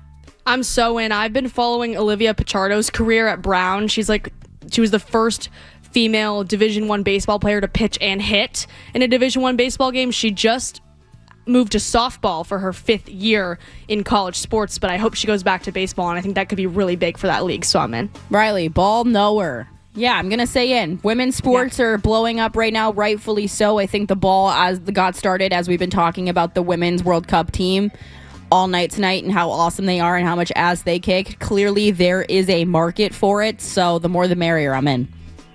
Absolutely, why not? We've had is it Athletes Unlimited softball? Is that the new? We've had that on quite often back here, and it's good. I thought the college softball was some of those girls throwing 200 pitches a game, and your arm's gonna fall off. But it wouldn't be a Joe Show in or out without at least a little food, a little candy talk. Our friends over at Reese's Pieces have released their first new flavor in the United States in 10 years. It features a crispy chocolate cookie center inside. It is the chocolate cookie Reese's Pieces. Are we in or out on a new Reese's Pieces for the first time in a decade? So it's filled with what? A chocolate cookie on the inside. It is a chocolate cookie and peanut butter candy and a crunchy shell is the exact description.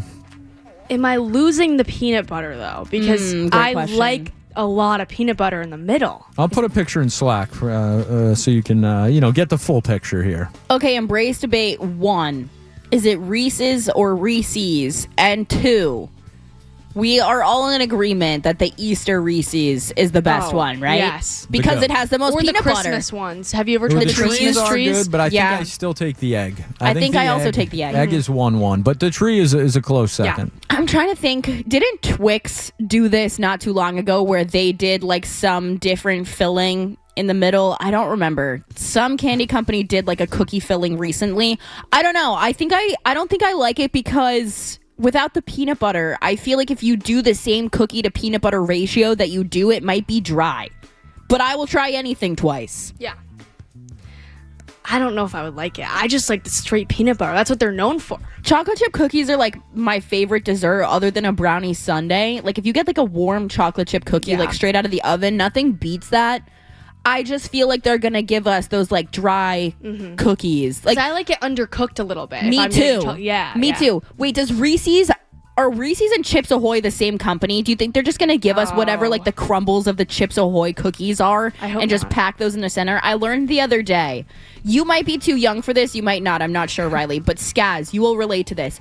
Do you remember the mystery Airhead flavor and the mystery Dum Dum flavor? Oh, absolutely. Okay, so it turns out that those weren't actually a mystery flavor. It was like the extra like scrapings and runoffs from the production company. They just didn't dye them so they could label them as a mystery and not lose money. It's giving like maybe they also own Chips Ahoy and are just giving us the crumbles of the Chips Ahoy in Reese's. If they put like edible cookie dough in it. The cookie dough bites? Yes. If they put it's that giving in it, cookie dough bites. But yes. If they're dry, then I'm out. If they're like not dry, then I'd probably like it. Oh my gosh, the cookie dough bites candy were so good. I used to go to the movie theater and buy a pack of those back when I was like in middle school and could eat whatever I wanted and wouldn't get fat or get diabetes yet. And I would take the cookie dough bites and get hot popcorn and then put the cookie dough bites in the popcorn bag and shake it up. Really? So that it was like melted chocolate and cookie dough in the popcorn. Yeah. That sounds good. That was like pre-germaphobe me too when I would just lick my hands, and now you would not catch me dead licking my hands. We may have to get into Riley's diet at some point. Gosh. It's A topic that fascinates Joe Murray. Riley, I'll just say this. Her and Joe share, I should say, the same sentiment. Never had a salad in her life before. You've never. Girl, what? Never had a salad. And you're not even from the deep south. How does that happen? I hate vegetables. The only vegetables I will eat are like cucumbers. And I don't even know. I gotta be honest, girl. That gives me the ick. Really? Yeah. I just don't like vegetables. That's crazy. Yeah. I haven't tried most of them either. I just don't. I'm very picky. I eat like 10 things. We need. All right. We could save it, but yes, just a preview of Live Free or Rye, as we call it. That's my segment. I feel like maybe when your frontal lobe develops, you'll change your mind, or when your metabolism wears off. I have been trying a lot of new things lately, like seafood. Like I've really gotten more into seafood lately, and like I've been trying more like different cuisines, but I just don't like vegetables. You'll eat seafood, but not vegetables. You'll eat a carcass over. Dude, I love steamers, lobsters. It's mussels. I've been trying to figure it out for weeks. But I don't like chicken. She eats breakfast food, right? I'll eat anything at breakfast, but lunch and dinner I eat like 5 things. I just started eating like a chicken sandwich like this year. Okay, can you take me through? We're just gonna do this now. Can you take me through like the what I eat in a day influencer videos? Yeah. What would that be for you? Okay, so I wake up. I either have cinnamon raisin toast or I have a bagel with an apple. Okay, we're carb loading. I like it. Yeah, so that's what I usually eat in the morning. Or if there's a yogurt in my fridge, I'll eat a yogurt or an acai bowl if I'm at school, because we have an acai bowl bar at Elon. Oh my gosh, life changing. You kids, it's crazy. These days have things. It's that like self-serve acai with all the stuff. Wow, it's insane. Then for lunch, I usually don't eat lunch. So I have ADHD, so I take ADHD meds, and they make me like less hungry during the day. So I'm aware. Yeah. I'm aware of Adderall. So usually I eat less during lunch. So I usually just have snacks throughout the day. So like I really like Cliff Bars. Those are really good. I usually eat another apple. I usually eat like 3 apples a day. I love apples. They keep the doctor away. Yeah, and then fruit and just like other random snacks. And then for dinner, it's like the same like 3 things. I either have pasta almost every night, a cheeseburger, or breakfast for dinner. And then if I'm like splurging, it's like seafood. Okay, so it's bad, I know. You are definitely at risk for colon cancer, dude. Where's the fiber? Wait, I take fiber. I like drink it. Don't worry. Okay, how do you drink fiber? Metamucil. I drink okay, it. what where's your protein coming from? Where's my protein? I have eggs, I have yogurt. Okay, so like 20 grams I a eat day. like protein bars too. Like usually the like granola bars I eat are protein bars. All right. Yeah. And then like I don't drink soda, I don't drink coffee. I don't drink, I don't smoke. I don't eat a lot of chips. It's like really just eat a lot things. of chips. No, I don't drink, I don't smoke, I don't eat a lot of chips. However, I carb load every single day and I don't eat any fiber. I drink my fiber. You gotta do me a favor and get the like jaw strengtheners, because the first muscle group in your body to go is actually your jaw muscles. Really? And because you're not chewing vegetables or anything, I think you need to get the jaw exercisers. Wait, but I eat so much fruit though. Yeah, but like you're not really having to work for that because fruit is soft. That's true. I mean, apples are. Yeah, that's true. All right. Yeah, we're working on. All right. Is that the only fruit you eat, or do you want, like, I other eat like fruits? all fruits. All Okay. fruits. I usually try to make a smoothie almost every other day. Like I made a really good one last night, and my friend brought me one this morning. Okay, yeah, the acai bowls. Yeah. Oh my god, they're so good. All right, what's your acai topping of choice? Okay, I usually get like honey peanut butter granola on it. I drizzle honey, and then I get raspberries, strawberries, and bananas on top, and then I either get flax seeds or I get chia seeds. Okay. That's usually my go-to bowl. All right, there's fiber. With peanut butter on it too. I gotta say, even in my heyday, I don't think I had your metabolism. No. Well, ADHD, it's also the ADHD meds. Because I was on so much Adderall in college. I don't take Adderall anymore. Vyvanse? I think it's Ritalin. I think that's the one I take. Yeah, I've done. I didn't like done Ritalin Adderall a time or 3. Yeah. Yeah. All right. But yep, that's what I eat. Okay. And never had a salad before. Like I think I tried lettuce for the first time this year.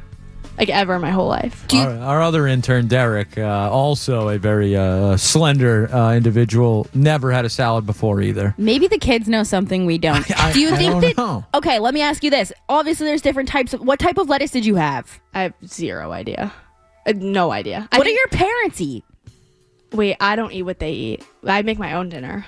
I don't. Do your parents eat vegetables? Yes, my parents eat so much food. Were they not the type of parents to be like, all right, no, not so much. They eat like a variety of food.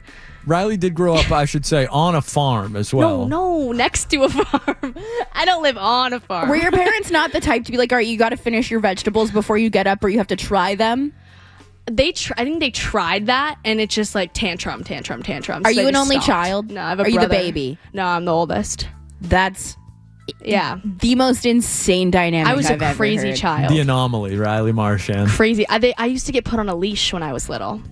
I didn't know. I don't know. Skaz, did you know that? I bet you I've told them that. I mean, I could have guessed. My friends tried to put me on a leash in college when we would go out, and it didn't Really? work out very well for them. Okay. Well, that was Riley. Thank you. We'll have Riley probably talk some more with us later.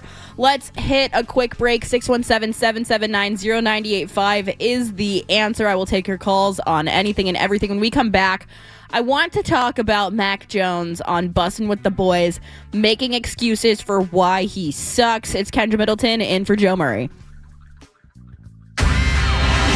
Don't go anywhere. There's more Joe Murray. On the way.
Felt like if I could have just built on the year before, it would have really helped me and everybody on the team. But anyway, so that happened, and some other stuff happened, like with like bringing it. We didn't know who we were going to hire, and I was a little worried about that. Kind of like going back to college, where I wanted to have that consistency in my coach, and obviously Bill interviewed people or whatever, and I don't know. I just felt like we didn't click early in OTAs, and it just you could kind of see it trending.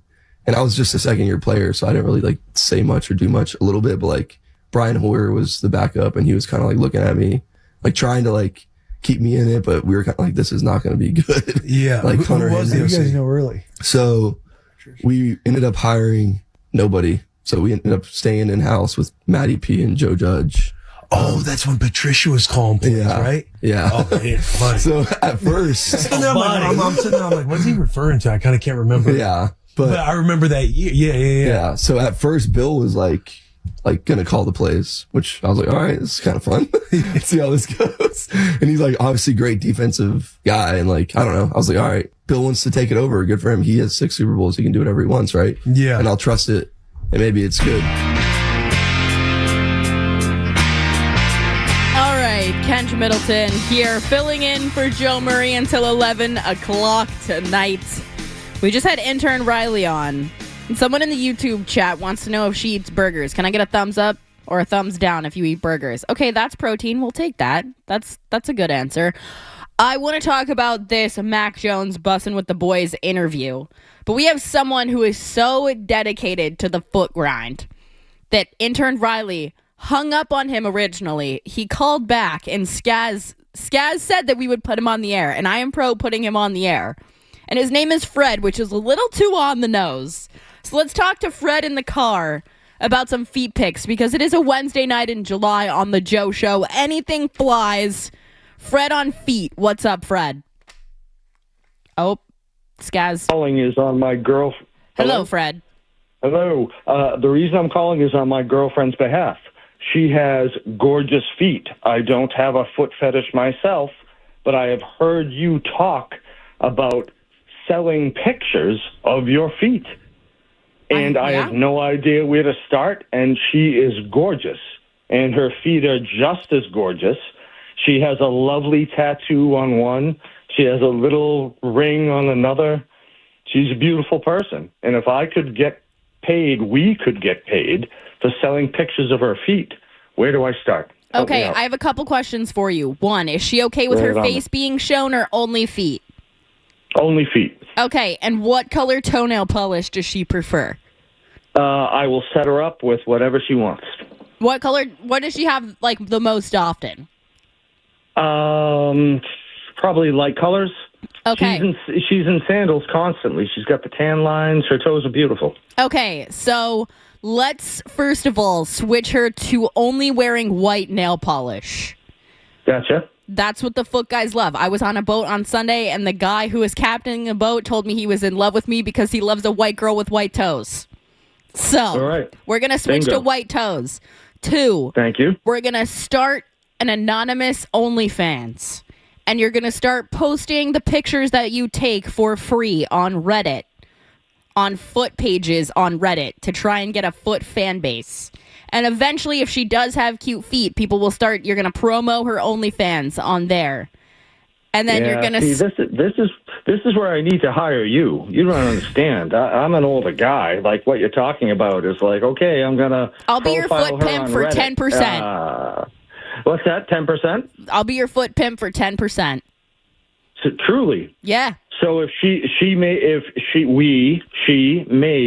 $500, you'd do it for $50. Yep, I would. I'm down. Hit me up. Slide in my DM. I'll help I'll help the foot I'm not grind. online though, honey. I'm not online. I have an email. Okay, well, give it to me off air. No, I'll give it to you right now. It's KendraJMiddleton0@gmail.com. You can hit me up, and I'll help you with your foot page. But that's where I would start. You got to get the white toes, though. Yeah. No, well, like I said, she is like a spring goddess. She's amazing. Okay. She's gorgeous. All right. But she doesn't have any of this kind of sense. So Kendra J. Middleton at where? 0@gmail.com. I'm probably going to get that wrong, but hey, what the hell? It was nice talking to you. In order to make sure that it's you, send me, no, I don't have a foot fetish, but send me a picture of her feet so I can see the tattoo and I know it's her and I know it's you and I'll help you out and I'll respond because I'm sure I'm going to get some spam after this. You know, because like, totally cool. I'm like, you have beautiful feet and she's younger and... money's money. It's true. And if you this can cover your economy's car crazy. payment by selling pictures of your feet, hey, what the hell? Exactly. What's somebody going to tell you? It's only feet. Yeah. Who cares? What's somebody going to say? You're too promiscuous for showing me your feet? Dude, you were the one on the Foot's website looking at them. Exactly. All right. Thanks for the call, Fred. Appreciate it. Oh, dude, seriously, I really appreciate it. Yeah, Awesome. hit me up. Yeah, this economy's crazy. But I wear sandals for free. People can see my feet for free. What are you going to say to me? To be honest, I also have a confession, and I've never said this out loud, let alone to however many people are listening. I don't mind a foot guy. I don't mind it. I don't have like the fetish for like having to have a foot guy, but having someone who will worship a part of your body that most people hate, not a bad gig. I mean, sure. It's also like it's odd, right? It's the most common fetish in the world, Skaz. Is it? Yes, because the channel of your brain that recognizes what you find attractive bounces off the channel, like the part of your brain that recognizes appendages. It's literally the most common fetish in the world. That's just great. It's Have you ever sucked a toe? No, I have not. No. Would you? I would if that was something that was I don't asked believe of you. me. But no. Luckily, my fiance is out on the foot game. Not a fan of feet, so that's neither am I. So I don't hate a foot guy. I really don't. I got to be honest. the only thing with a foot guy is like. You're worried when you bring him to the beach? Like, are you he's what's going on? Like, is he pitching a tent? Yeah, what's going on? Anytime he goes anywhere, people are wearing sandals. I don't know. I mean, I don't know. I feel like it's the same thing as anyone who loves like boobs or a big butt. You see them all the time. Nobody's bricked up in public just because someone's wearing a low cut shirt. I mean, sure, but those tootsies are out. That's all I'm saying. Those white toes, as you would say. That guy. I mean, I forget his name, but he definitely has somewhat of a foot fetish. He said he has no foot fetish. He has somewhat. I don't know. Like, let's be honest. There are people like I personally. If I'm looking at a woman, I prefer boobs because I'm not hitting anything from the back. However, I can appreciate when someone that I'm not into has like a good looking something or another. You know what I mean? Like there are ugly feet that are like unkept or whatever, but I can be like, you know what? Those could look worse. I get it. Like personally, not for me. However, I get it. Yeah, I don't begrudge. I wouldn't say envy because I think it would be, almost a nuisance in the summertime, but it's a very safe, I guess, fetish, in terms of fetishes. I think it's pretty no harm. Vanilla. Yeah, there's not a lot of foul play with the feet, I don't think. I don't know. There are people who will like ask you to walk, for example, not that I would know. No, of course. But people who will be like, yo, I'll give you $500 if you send me a video of you walking through some peanut butter on the floor. That's pretty PG. I would say so, and that's a payment right there. That's you're paying off a month something. Yeah. Why not? Yeah, exactly. It's just some peanut butter. That's what I mean. Like people can be like, "Oh my God, you're selling your body," and it's like people see it for free when I'm wearing flip flops. Is it really that serious? It'd be like me selling pictures of my hands. Is that a fetish? Are people into hands? I feel like there's someone out there who is. Someone's got to be. There's someone out there for everyone. Felger's probably driving into work listening to this and just like switch the Grateful Dead on. We can just go spout more wrong takes about the Celtics somewhere else. I'll take your fetish calls. Yeah, anytime. 617-779-0985. Let's hit a quick headline, 90 seconds, no commercials.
in for Joe Murray.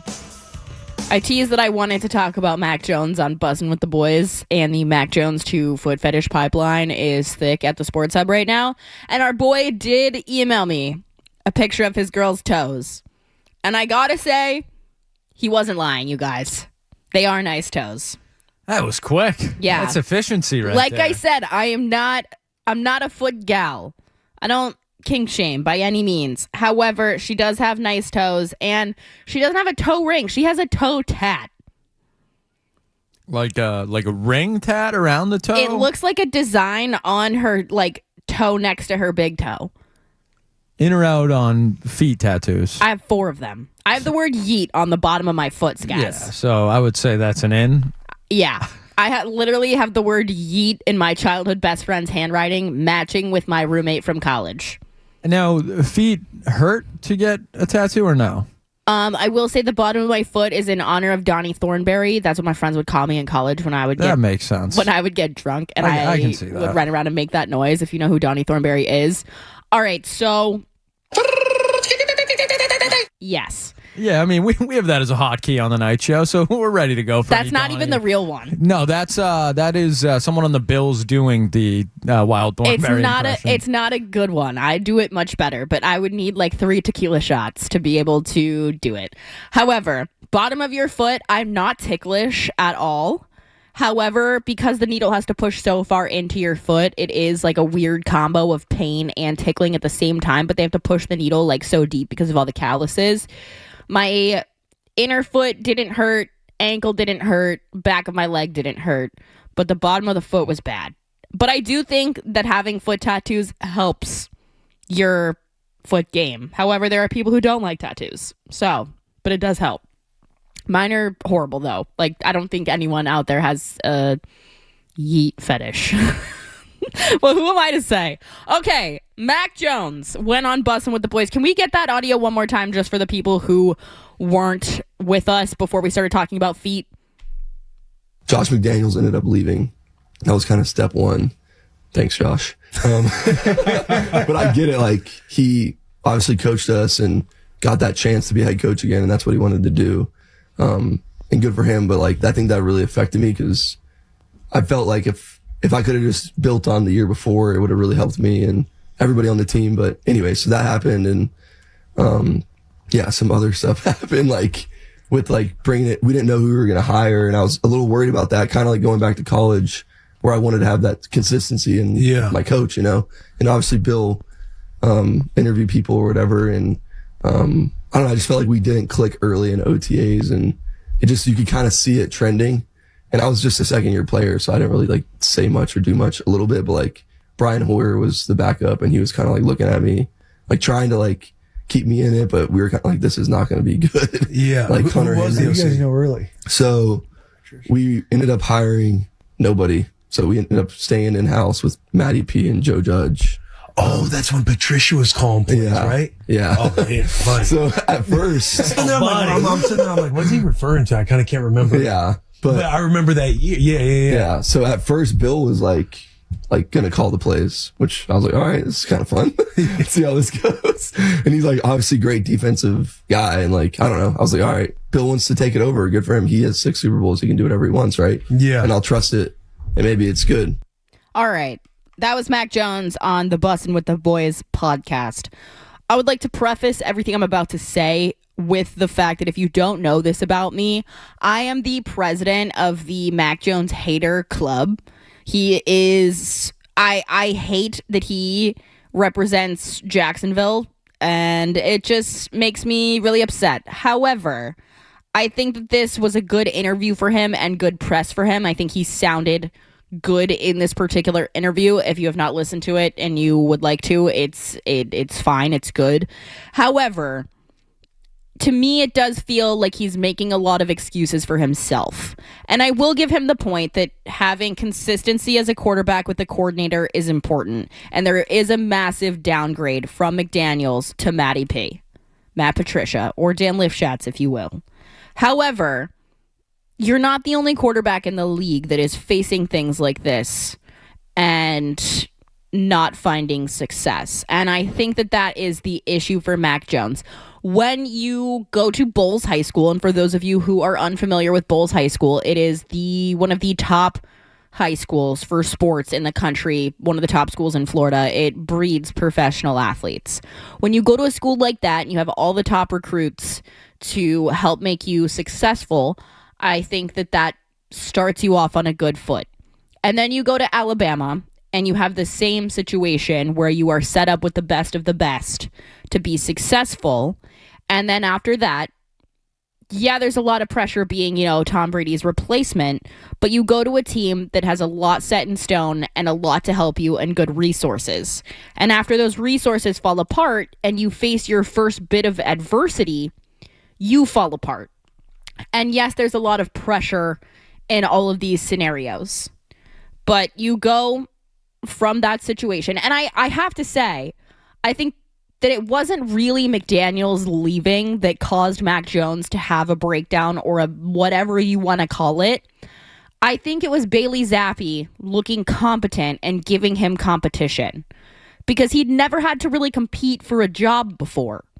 He was always the answer. He was always the option anywhere that he had been prior. And I think the question of, is he our best option, really hurt him. And he goes from being a New England Patriot to Jacksonville and backing up Trevor Lawrence. And as a Jaguars fan and someone who consumes this team, there was a moment where I was like, okay, is Mac Jones going to do to Trevor Lawrence what Bailey Zappi did to Mac Jones? Clearly, Trevor Lawrence is the better player and the better option. But anytime you put someone who is younger in a similar, draft era to you, they're not a vet. They are not just going to sit on the bench and be happy to be there and get a paycheck and be a backup quarterback. They're actually probably going to try to compete. There's a little bit of a question mark in your mind. That doesn't work out. Now he goes to San Francisco. Brock Purdy goes down last year. And Mac Jones looks good. He played in the game against the Jags. I flew out to San Francisco for that game.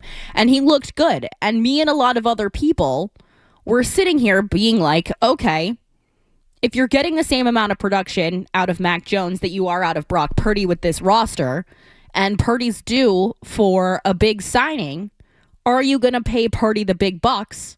Are you going to rush him back? Are you going to let him back? Or are you going to ride this out with Mac Jones because he's winning you games? The thing for me here is Mac Jones was successful with the 49ers, but let's be honest. On paper, that is probably the best roster in the NFL.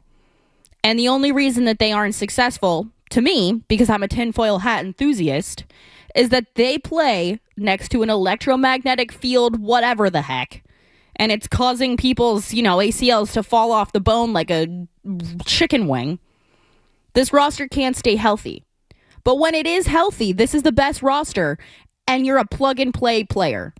And you found success in that scenario because it's similar to you at Bowles High School and at Alabama, and you're the backup quarterback in for the starter, and there's no pressure behind you. Who was it last year that who was his third stringer? Was it Curtis Rourke still? You're not feeling any pressure from that. You're able to go out there and play and potentially compete again.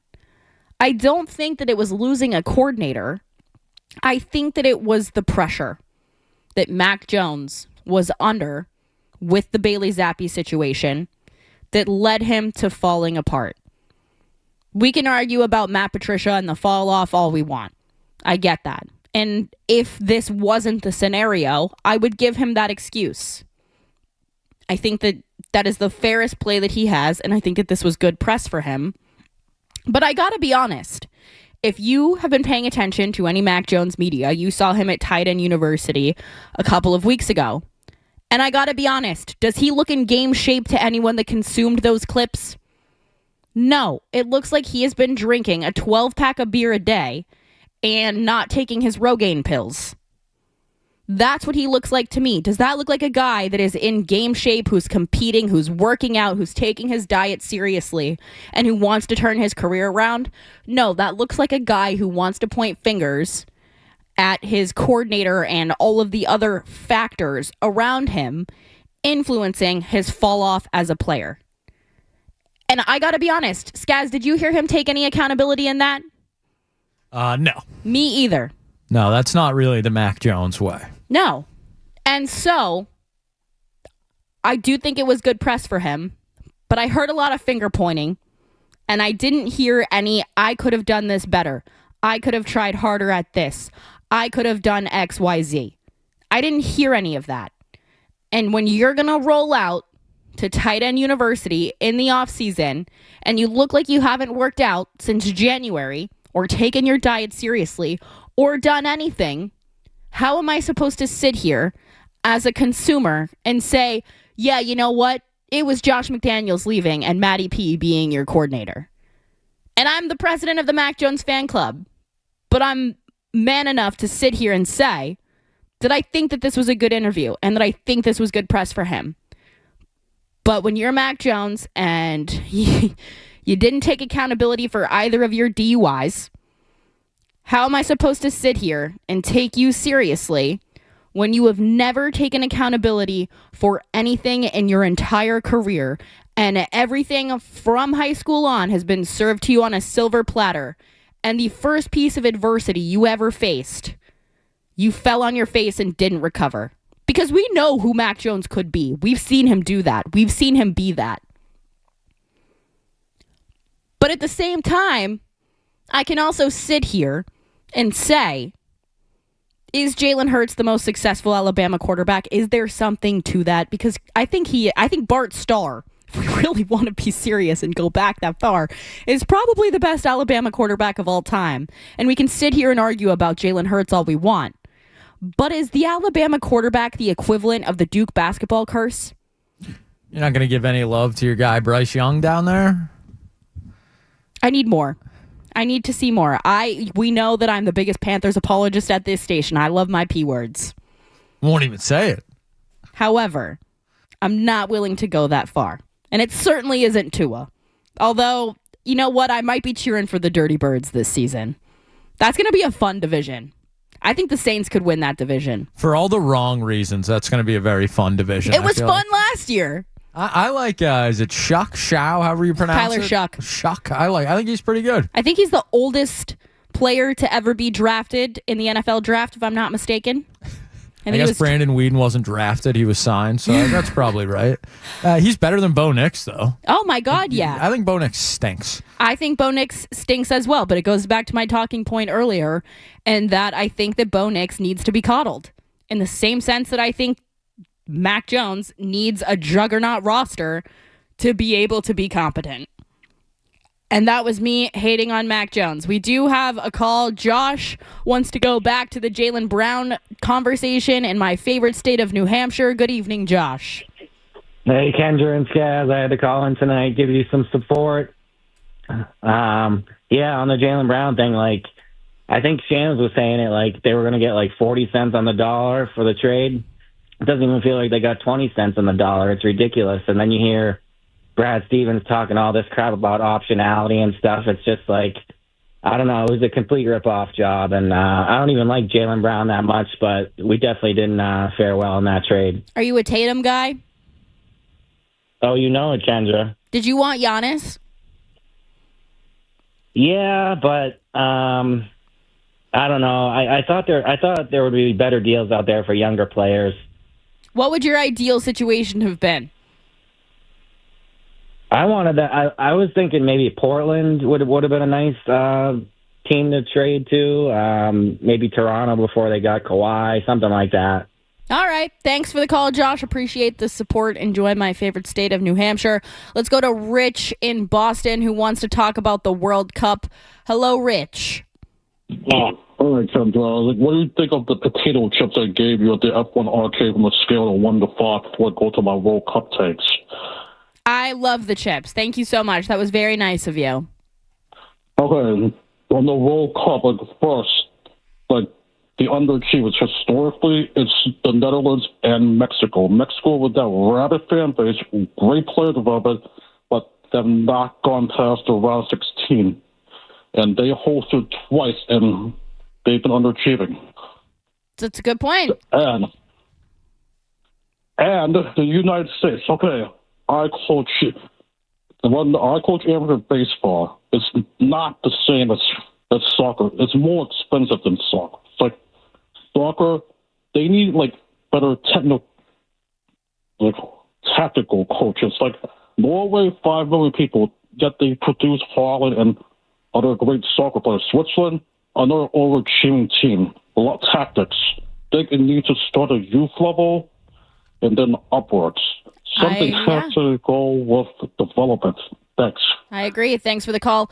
I think maybe I'm anti-raw milk.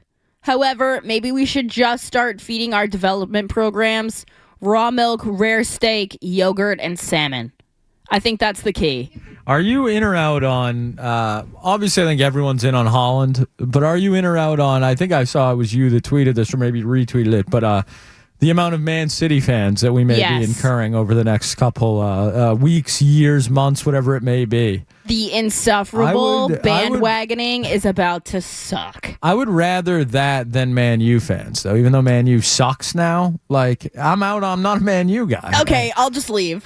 I mean, you and Kevin Majori, the 2 Man U people I know, they stink. They do. Terrible. They do. Bruno sucked at the World Cup, too. Yeah. But what's your beef with who is your team? I don't really. I'm one of these, nomads of the Premier League. I just watch. I guess if I had to pick, oh man, I loved Yaya Toure like growing up. Cesc Fabregas was like a big guy. Probably Chelsea because like they had Pulisic and Americans. And I have who will soon be a family member is from that area and loves Chelsea. So named his daughter Chelsea. So like Okay, to be fair, I didn't choose Manchester United. Okay. Edwin van der Sar was my god as a child. Okay, I understand. I was like one of those people where I picked a player and then I just married them. I tried to do that, but it would be like Carlos Tevez or something, and then they would just get moved or, something would have. That poor guy was having his family members kidnapped on like a weekly basis. The soccer world is much different than the sports world in America when you want to talk about drama and stuff like that. It feels sacrilegious, but I also loved Petr Cech.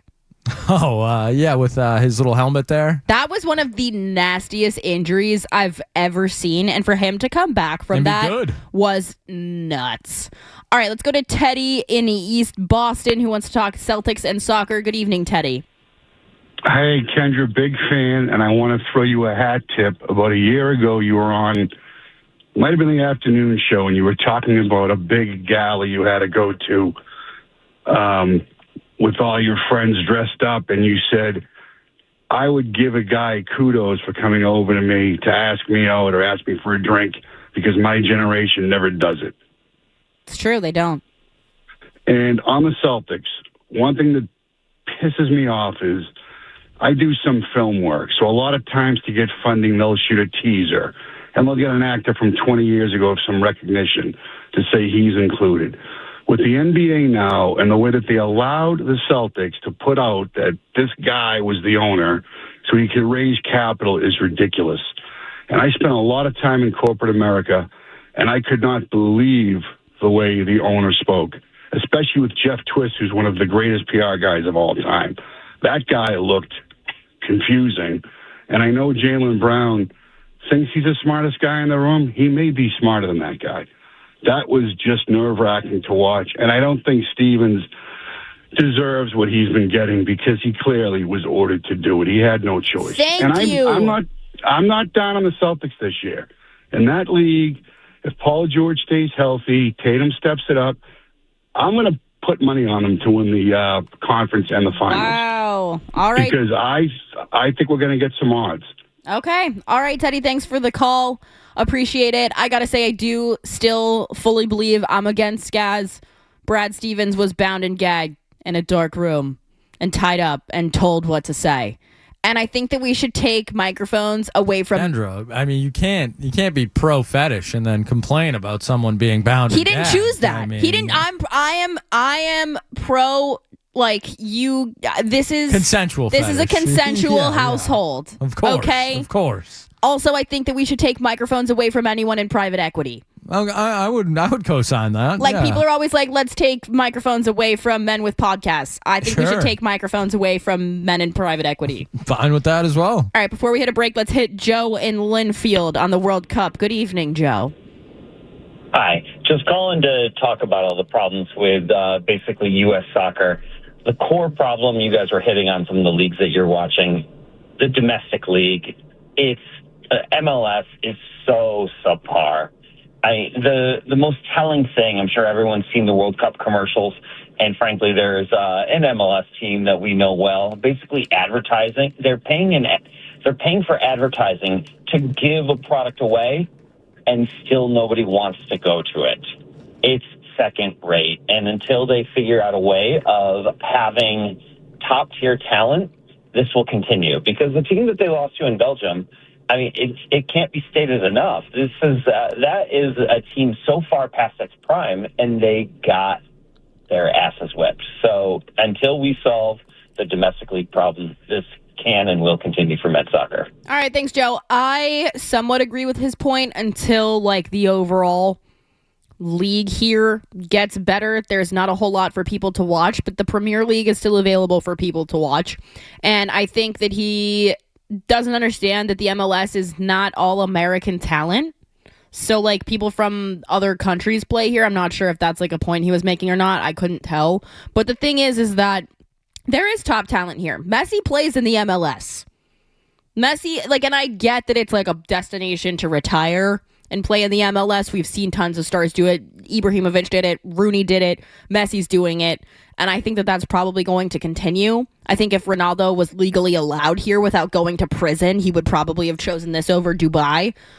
But yeah, I mean, I'm out on Ronaldo. Same. Big time out. But just on his point, look, I get it. The MLS, is an easy punching bag. But do you have any idea what the top soccer league in, I don't know, Argentina is? Nope.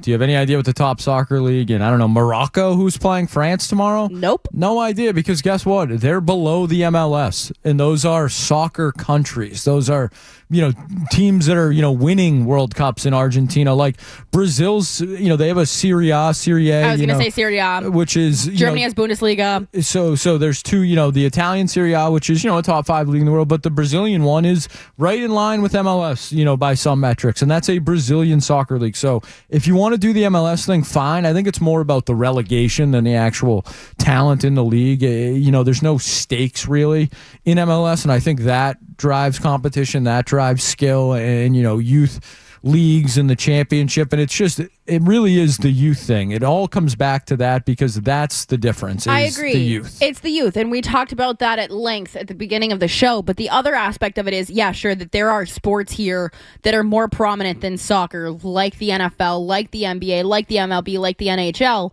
But it's not like there aren't other sports in other countries that aren't prominent. Think about cricket. Think about rugby. Think about all these other sports that are options for kids to play that are still really popular. And I know that, not everyone has the privilege to travel abroad, but if you go to a pub in the UK and soccer is not on, every single TV in there has rugby and cricket on, and people are glued to the TVs. So it is a youth problem. And sure, the exposure isn't the same, and there are other leagues here. I just don't think it's a big enough excuse. All right, we are on the Joe clock. Let's hit commercials, headlines, all the things. When we come back, we have plenty to muse about. It is Kendra Middleton in for Joe Murray.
Boston 98.5, the Sports Hub.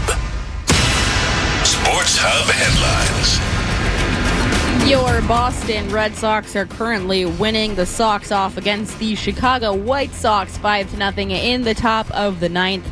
They also announced that Wilson Contreras, who was selected for the Home Run Derby next week, left the game with a foot contusion, and Anthony Ziegler is out with a trap contusion.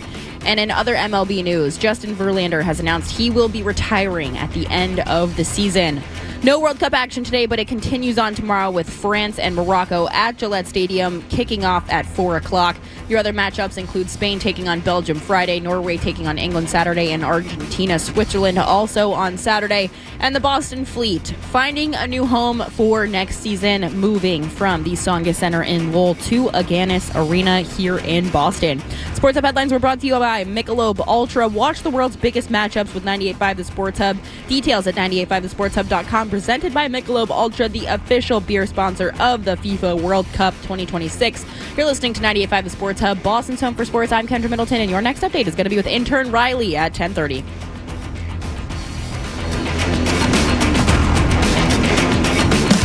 This is what happens when analysts take over the game, take over the sport. This is where you talk sports. It happens all the time. The Sports Hub.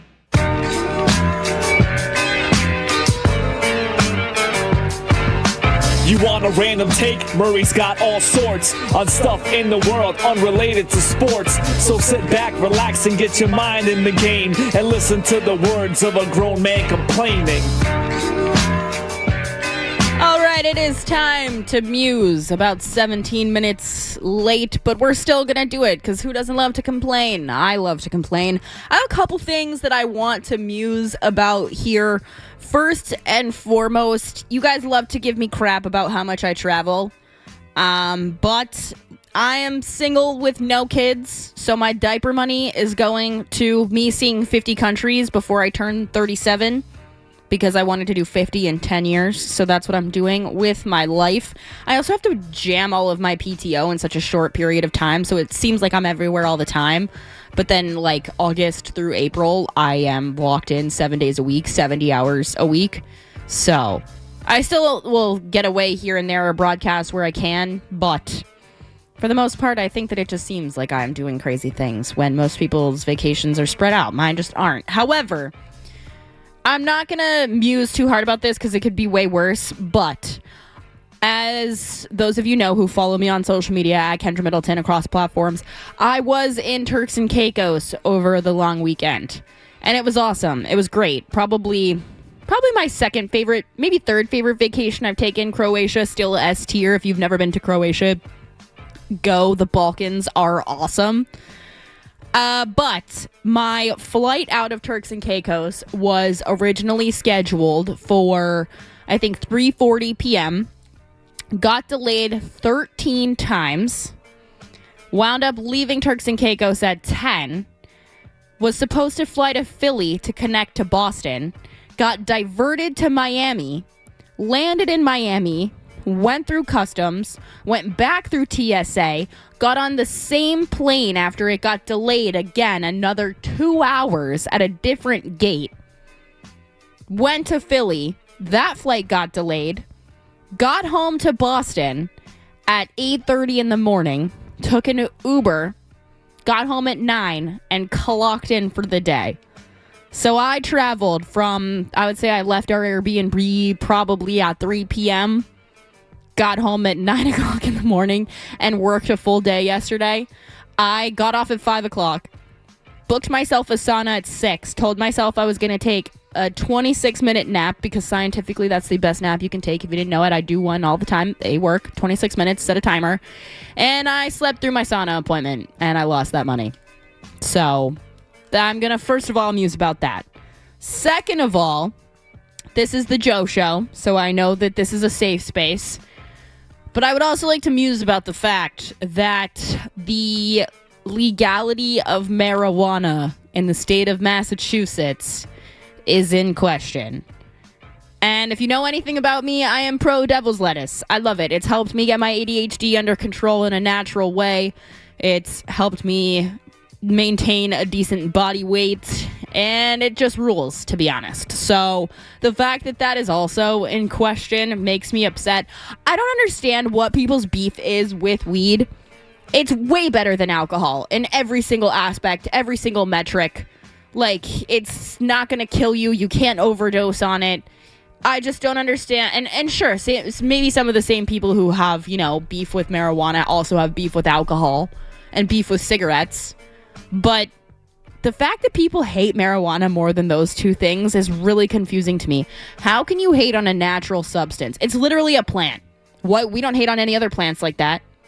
We really don't. It's crazy. I don't understand it. And the fact that it's something that helps cancer patients not feel as much pain, or people who suffer with Crohn's disease not feel as much pain, or help cancer patients keep weight on, or is helping veterans with PTSD. Why are we going to remove access to something like that? I don't understand it.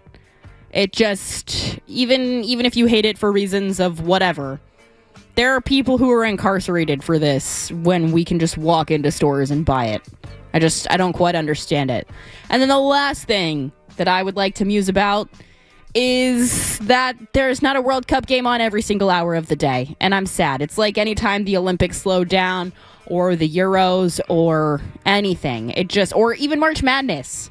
You get so accustomed to having something on in the background while you're working or cleaning or at the gym. Something to entertain you, something to care about. And once it slows down, I just feel like a piece of me dies. So there's not a whole lot of games going on, and I miss it. It's just, it feels almost like when you're playing a house with a new partner for a little bit, and you get comfortable and it gets fun, and then the spark dies a little. You know what I'm talking about? That's what I'd like to muse about. Skaz, do you have anything to muse about?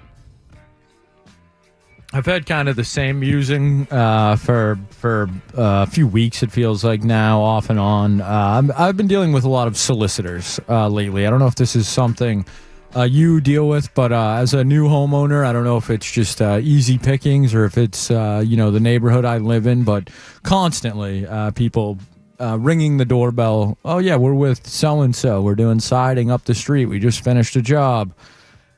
Stop coming to my house, please. Please, I don't know what to do. A lot of my neighbors have stopped no soliciting signs. I bought one. It's on its way. I think I just have to be one of those people that has that sign. I never wanted to be one of those people. I was like, it seems a little unnecessary. No, it's necessary in some situations, I guess, because these people are relentless. Yeah. The other thing I'm going to muse about with weed really quick, we're taxing the crap out of it. Yes. It's filling our potholes. It's supplying our schools. It's funding all of our stuff. A lot of jobs. Yeah. Heck yeah. It's locally grown, some of it, you know, or people in the stores and people growing it employed, you know? It's a big market. I agree. All right. We have Eric, who has a big issue with weed in Lowell. Hello, Eric. How you doing?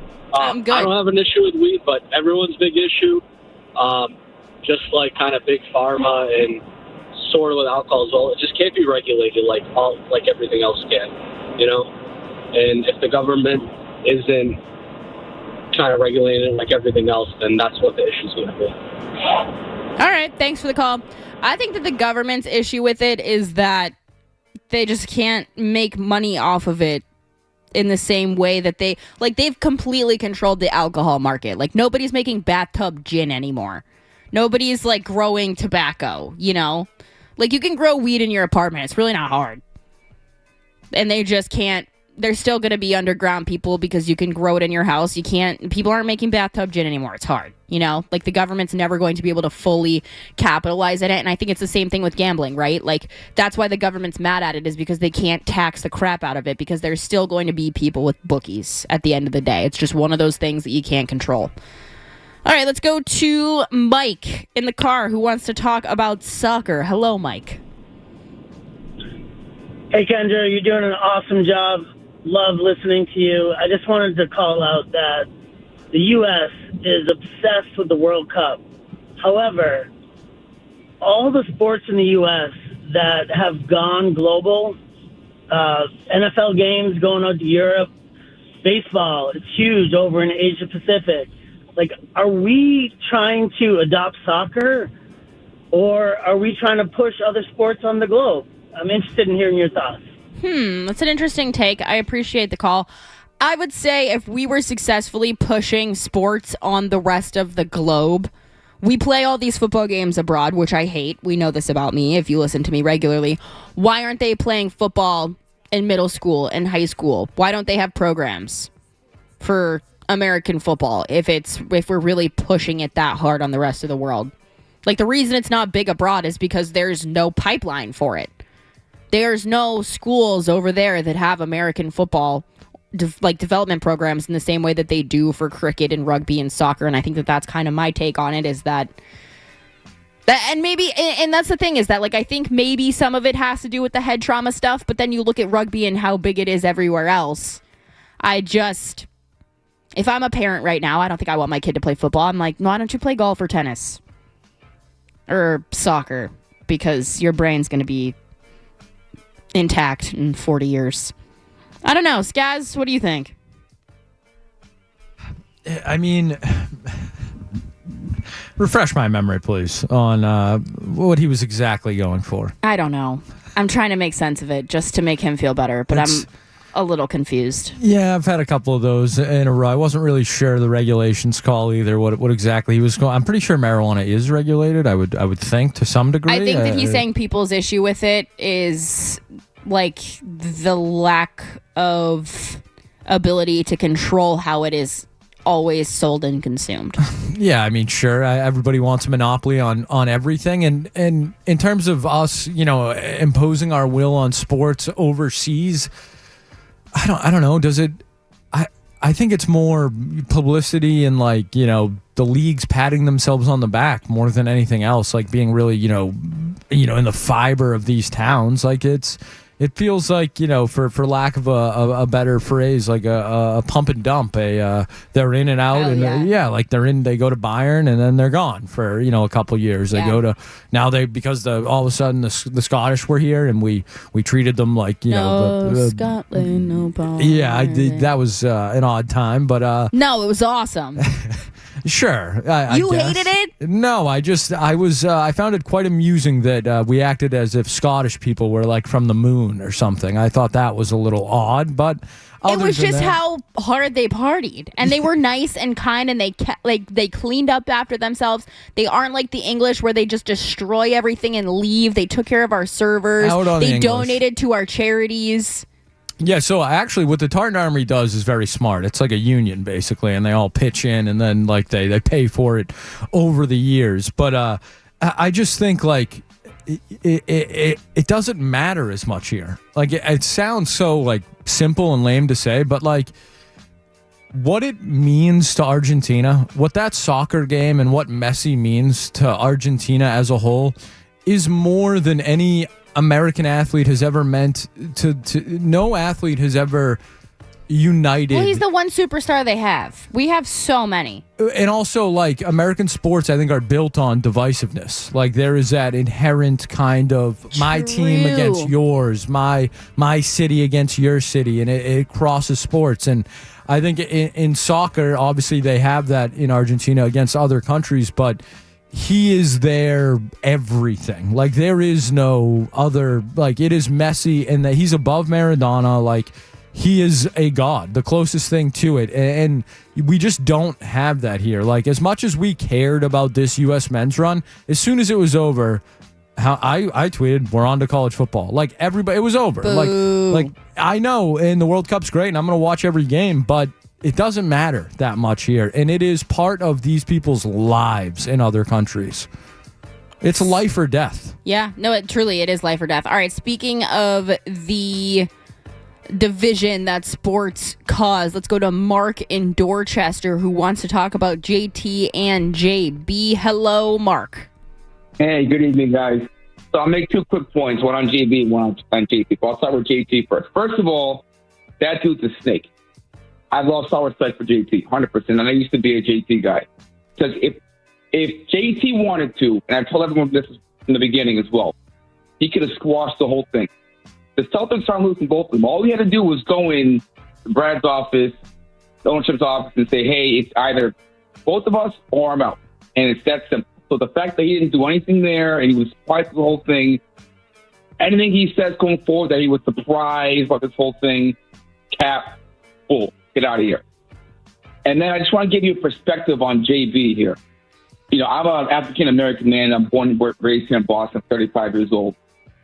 So, like, JB to us meant a lot more than just basketball, right? So this is, like, perspective for, like, your sort of average, you know, listener out there as well. But, like, it's beyond the X's and O's with JB. And that's why it hurts the most, is because he's probably, in my lifetime, the first Boston athlete to actually care about the heart of the city and the communities in the city and the way he tried to make impact as well, too. So if it was up to me, he's priceless. And I just want to kind of give you that perspective, you know, out of your average listener as to why JB leaving the city was so bad. So I appreciate it. Thanks for the call. I talked about this the Saturday before I left. I thought that Bostonians should not have hated on JB the way that they did, because he did so much for this city, was so involved in the community on his Twitch streams. He had local fans on there. He was on a float for the St. Patrick's Day parade. Like, he truly cared about this city and gave back to the city, which is something I haven't seen Jason Tatum do. We can even talk about Tom Brady and Gronk. Tom had just everyone here eating out of his palm for the better part of 2 decades. But it seemed like he hated it here. He didn't care about the city. He didn't do anything to give back. And, you know, Gronk did. Like, Gronk built a park. Gronk still lives here. Gronk still does stuff in this city. Part of Gronk's family still lives here. And there wasn't the diversity between, like, the two of them as far as, like, fandom or whatever. Everybody collectively loved the two of them. But when Gronk was like, you know, okay, I'm done here, whatever, people didn't freak out the same way that they did with Tom.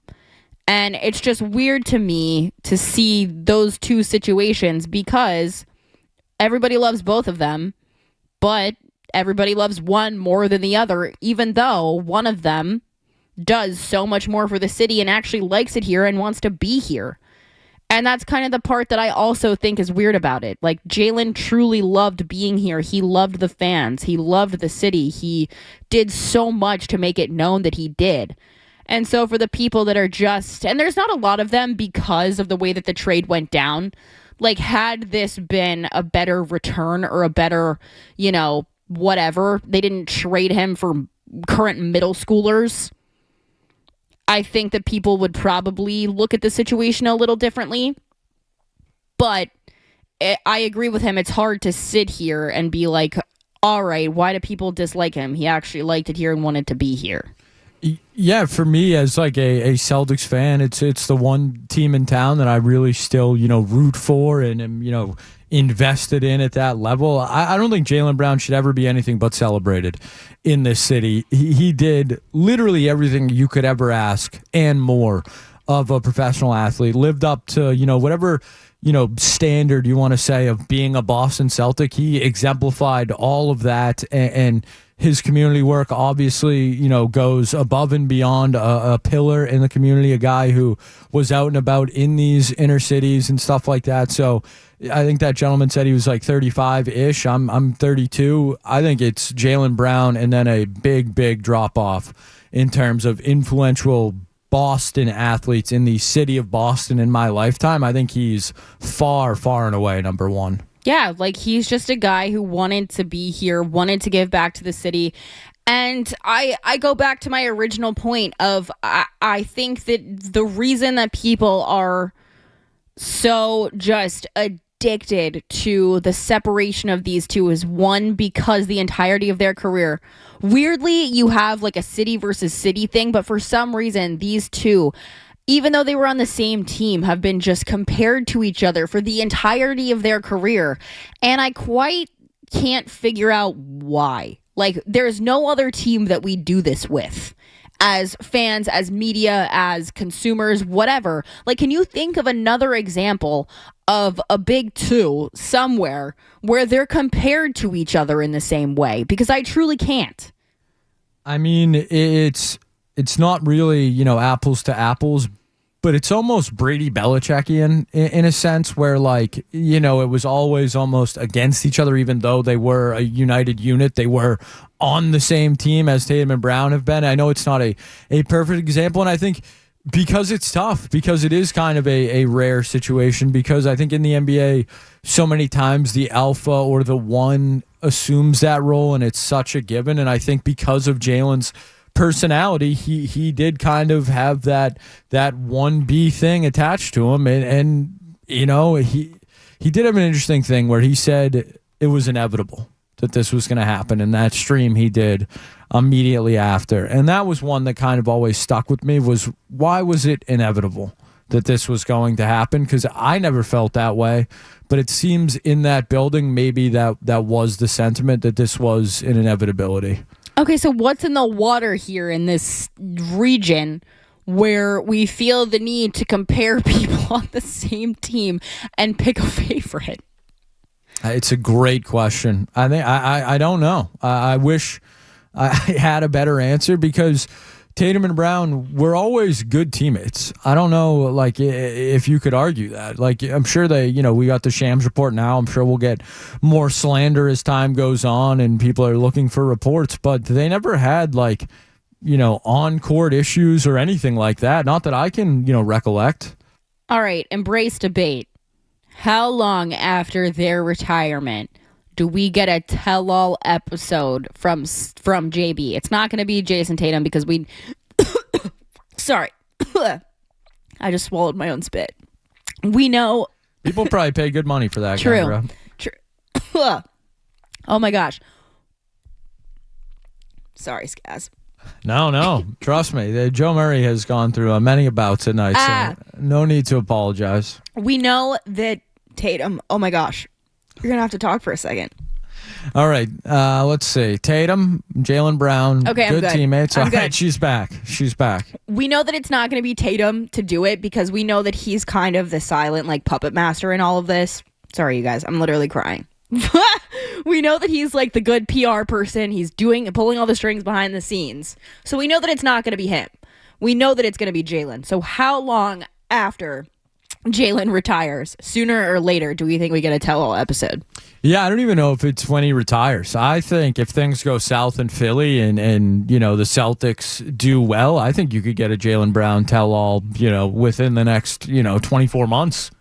All right, right now, as currently constructed, let's say these two face each other in the postseason. Who do you think wins?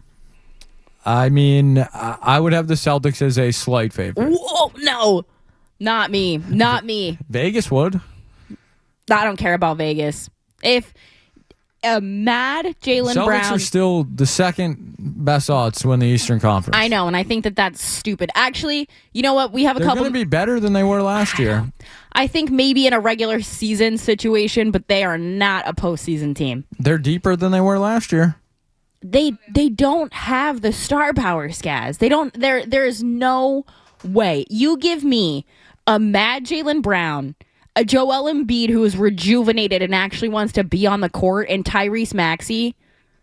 Come on, I'm taking that all day over just Jason Tatum at this point.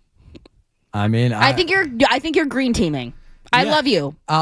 I'll say this. It's absolutely okay to think it's a green team or take that they'll be better this year, but their roster is exactly the same, except it's Jason Tatum instead of Jaylen Brown, and Jason Tatum is better at basketball than Jaylen Brown, and they've added Paul George, Mitchell Robinson, and Mike Conley, and while those aren't huge adds, Mitchell Robinson is a big add for this team. They had no centers last year. They had Neemias Queta, who was great, one of the most improved players in the league.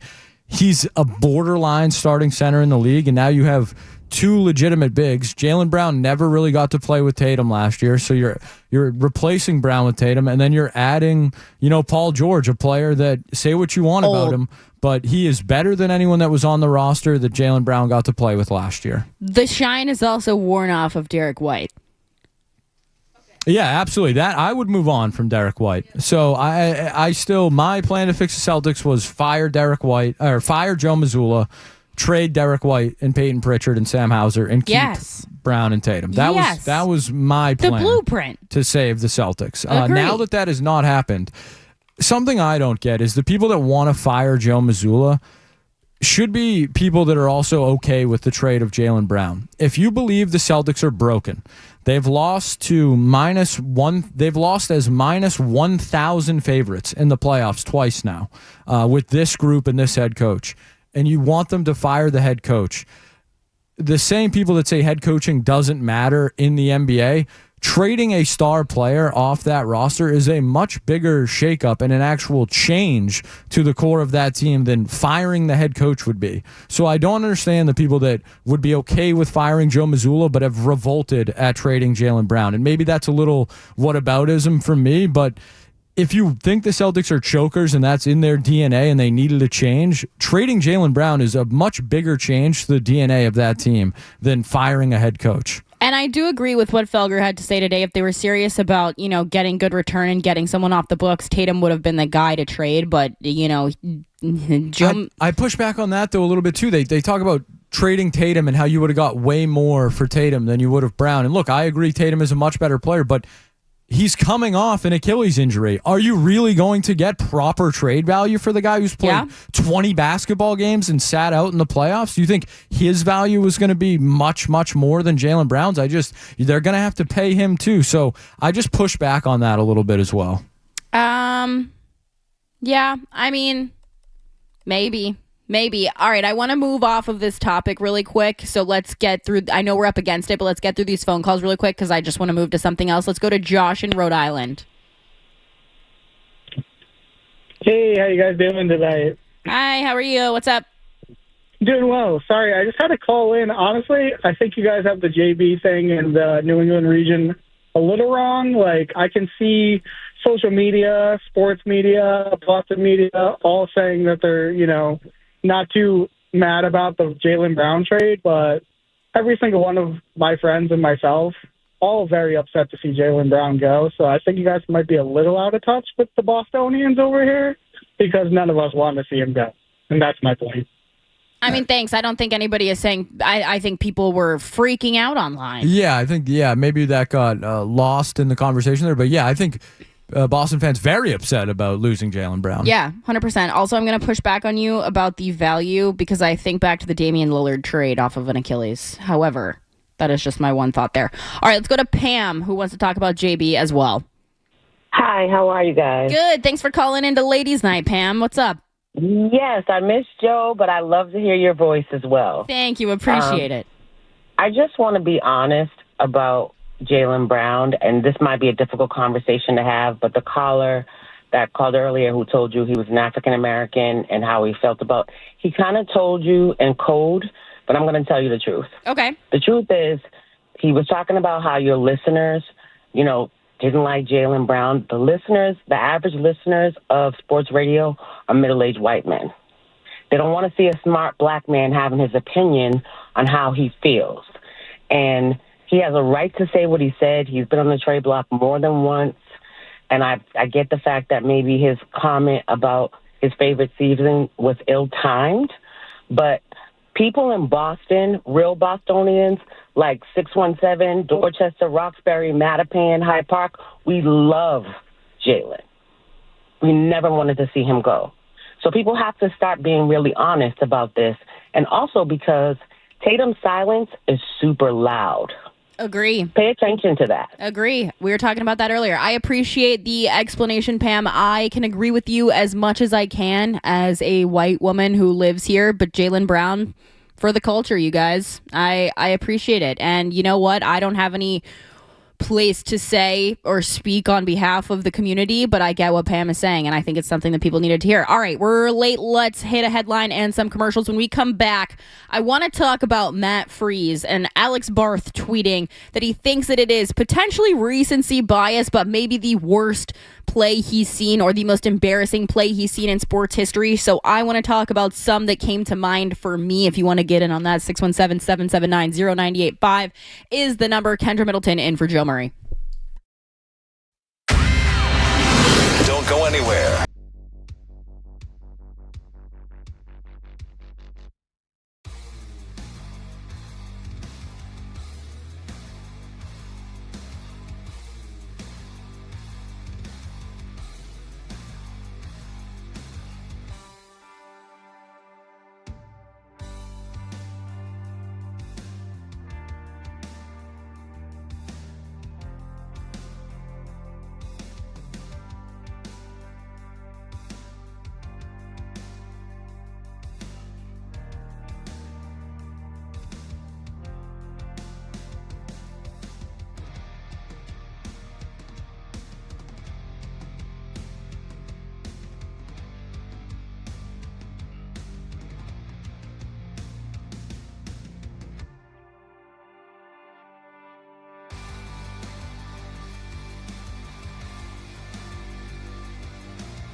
are just his pregame. They've been getting wholesale deals for years. It's Joe Murray on the Sports Hub.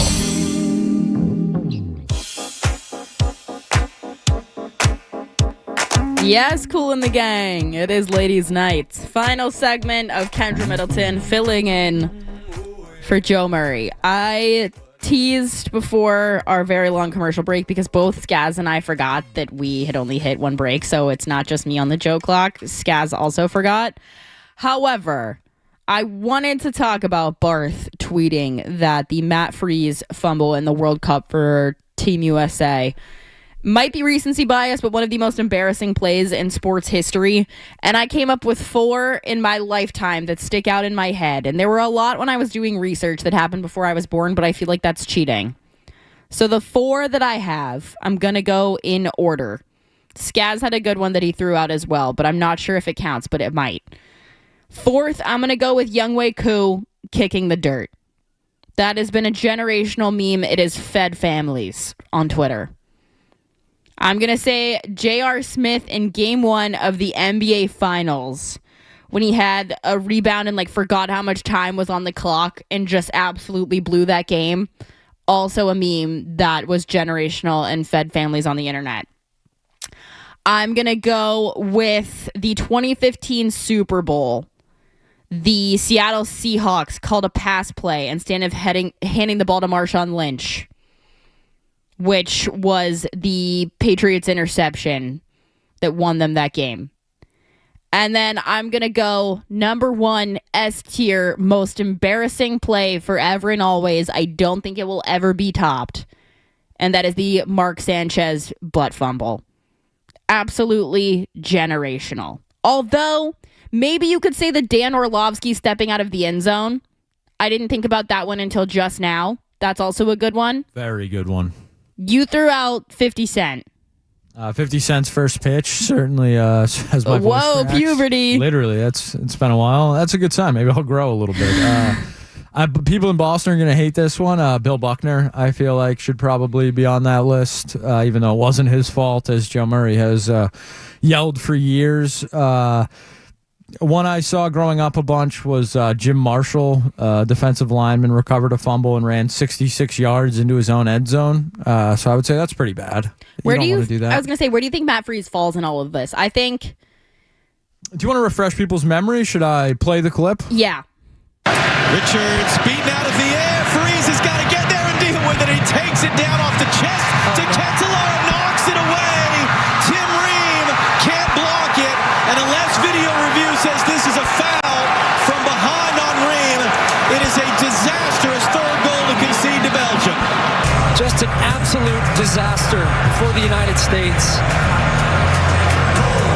2 goals that have come off mistakes.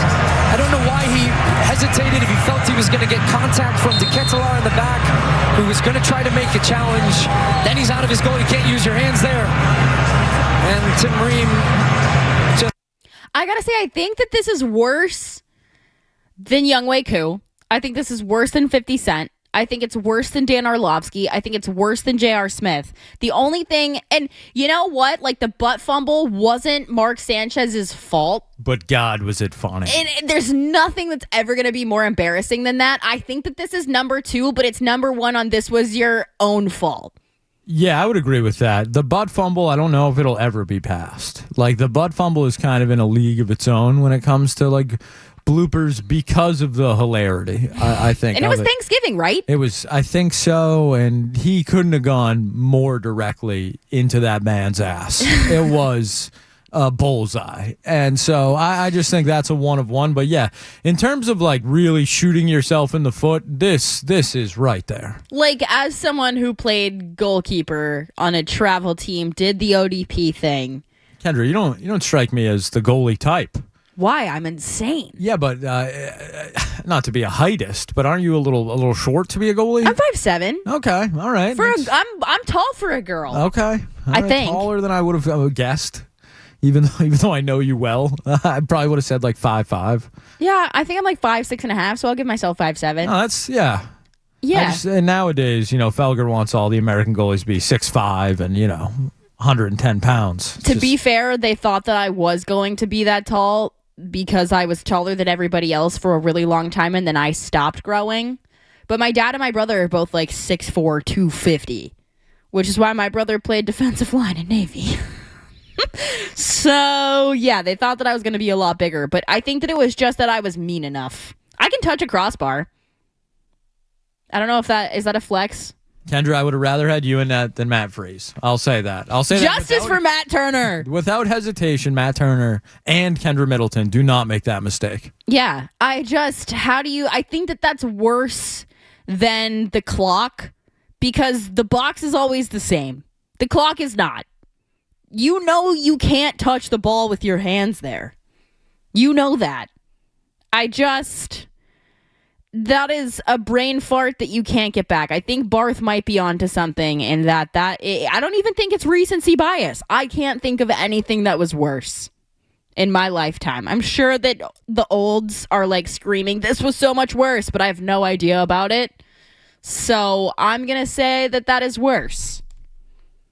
Because I have nothing that I can... The 50 Cent pitch was bad, but he's not a baseball player, so it's fair.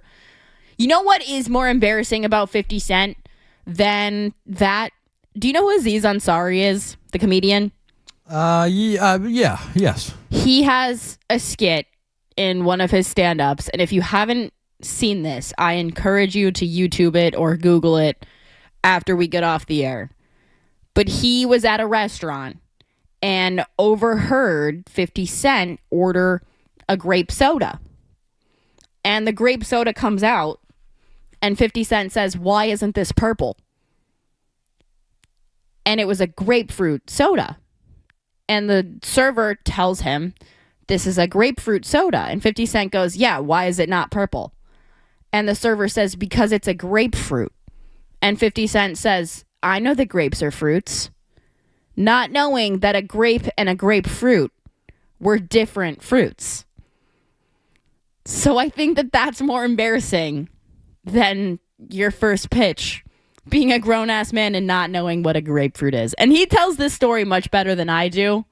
However, it is very, very insane that he had no idea and had been on the planet so long. But if you have not heard that from Aziz Ansari, I encourage you to do so, because being in the room when a grown man figures out what a grapefruit is for the first time, comedy gold.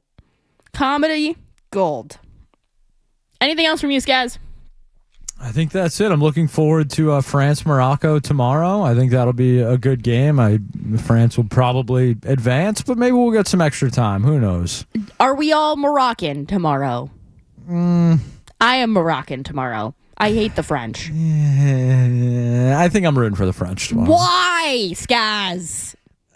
You know, I like winners. You know, I do. I like so Dembele. New England of you. I like Michael Elise. I love Dembele too, but N'Golo Kante back in the day. He was like my guy. He's so cute. You don't like an underdog story? Yeah, Morocco, they're fine, but I don't think they have a chance. I don't think they do either, but that doesn't mean that I'm not going to root for them. I'm always cheering for the underdog. I'm cheering for the African nations. I'll root for Holland. Who are they playing? Oh, yeah. Who are they playing? Norway is playing England, I think, if I'm not mistaken. That might be a tough one. Am I lying? But Big Dan in the back there, you never know. Big Dan Byrne. That English roster is disgusting. Talk about underperforming. That should have been our answer. England. That is the answer. They are the underperformers. How did we really missed that one. We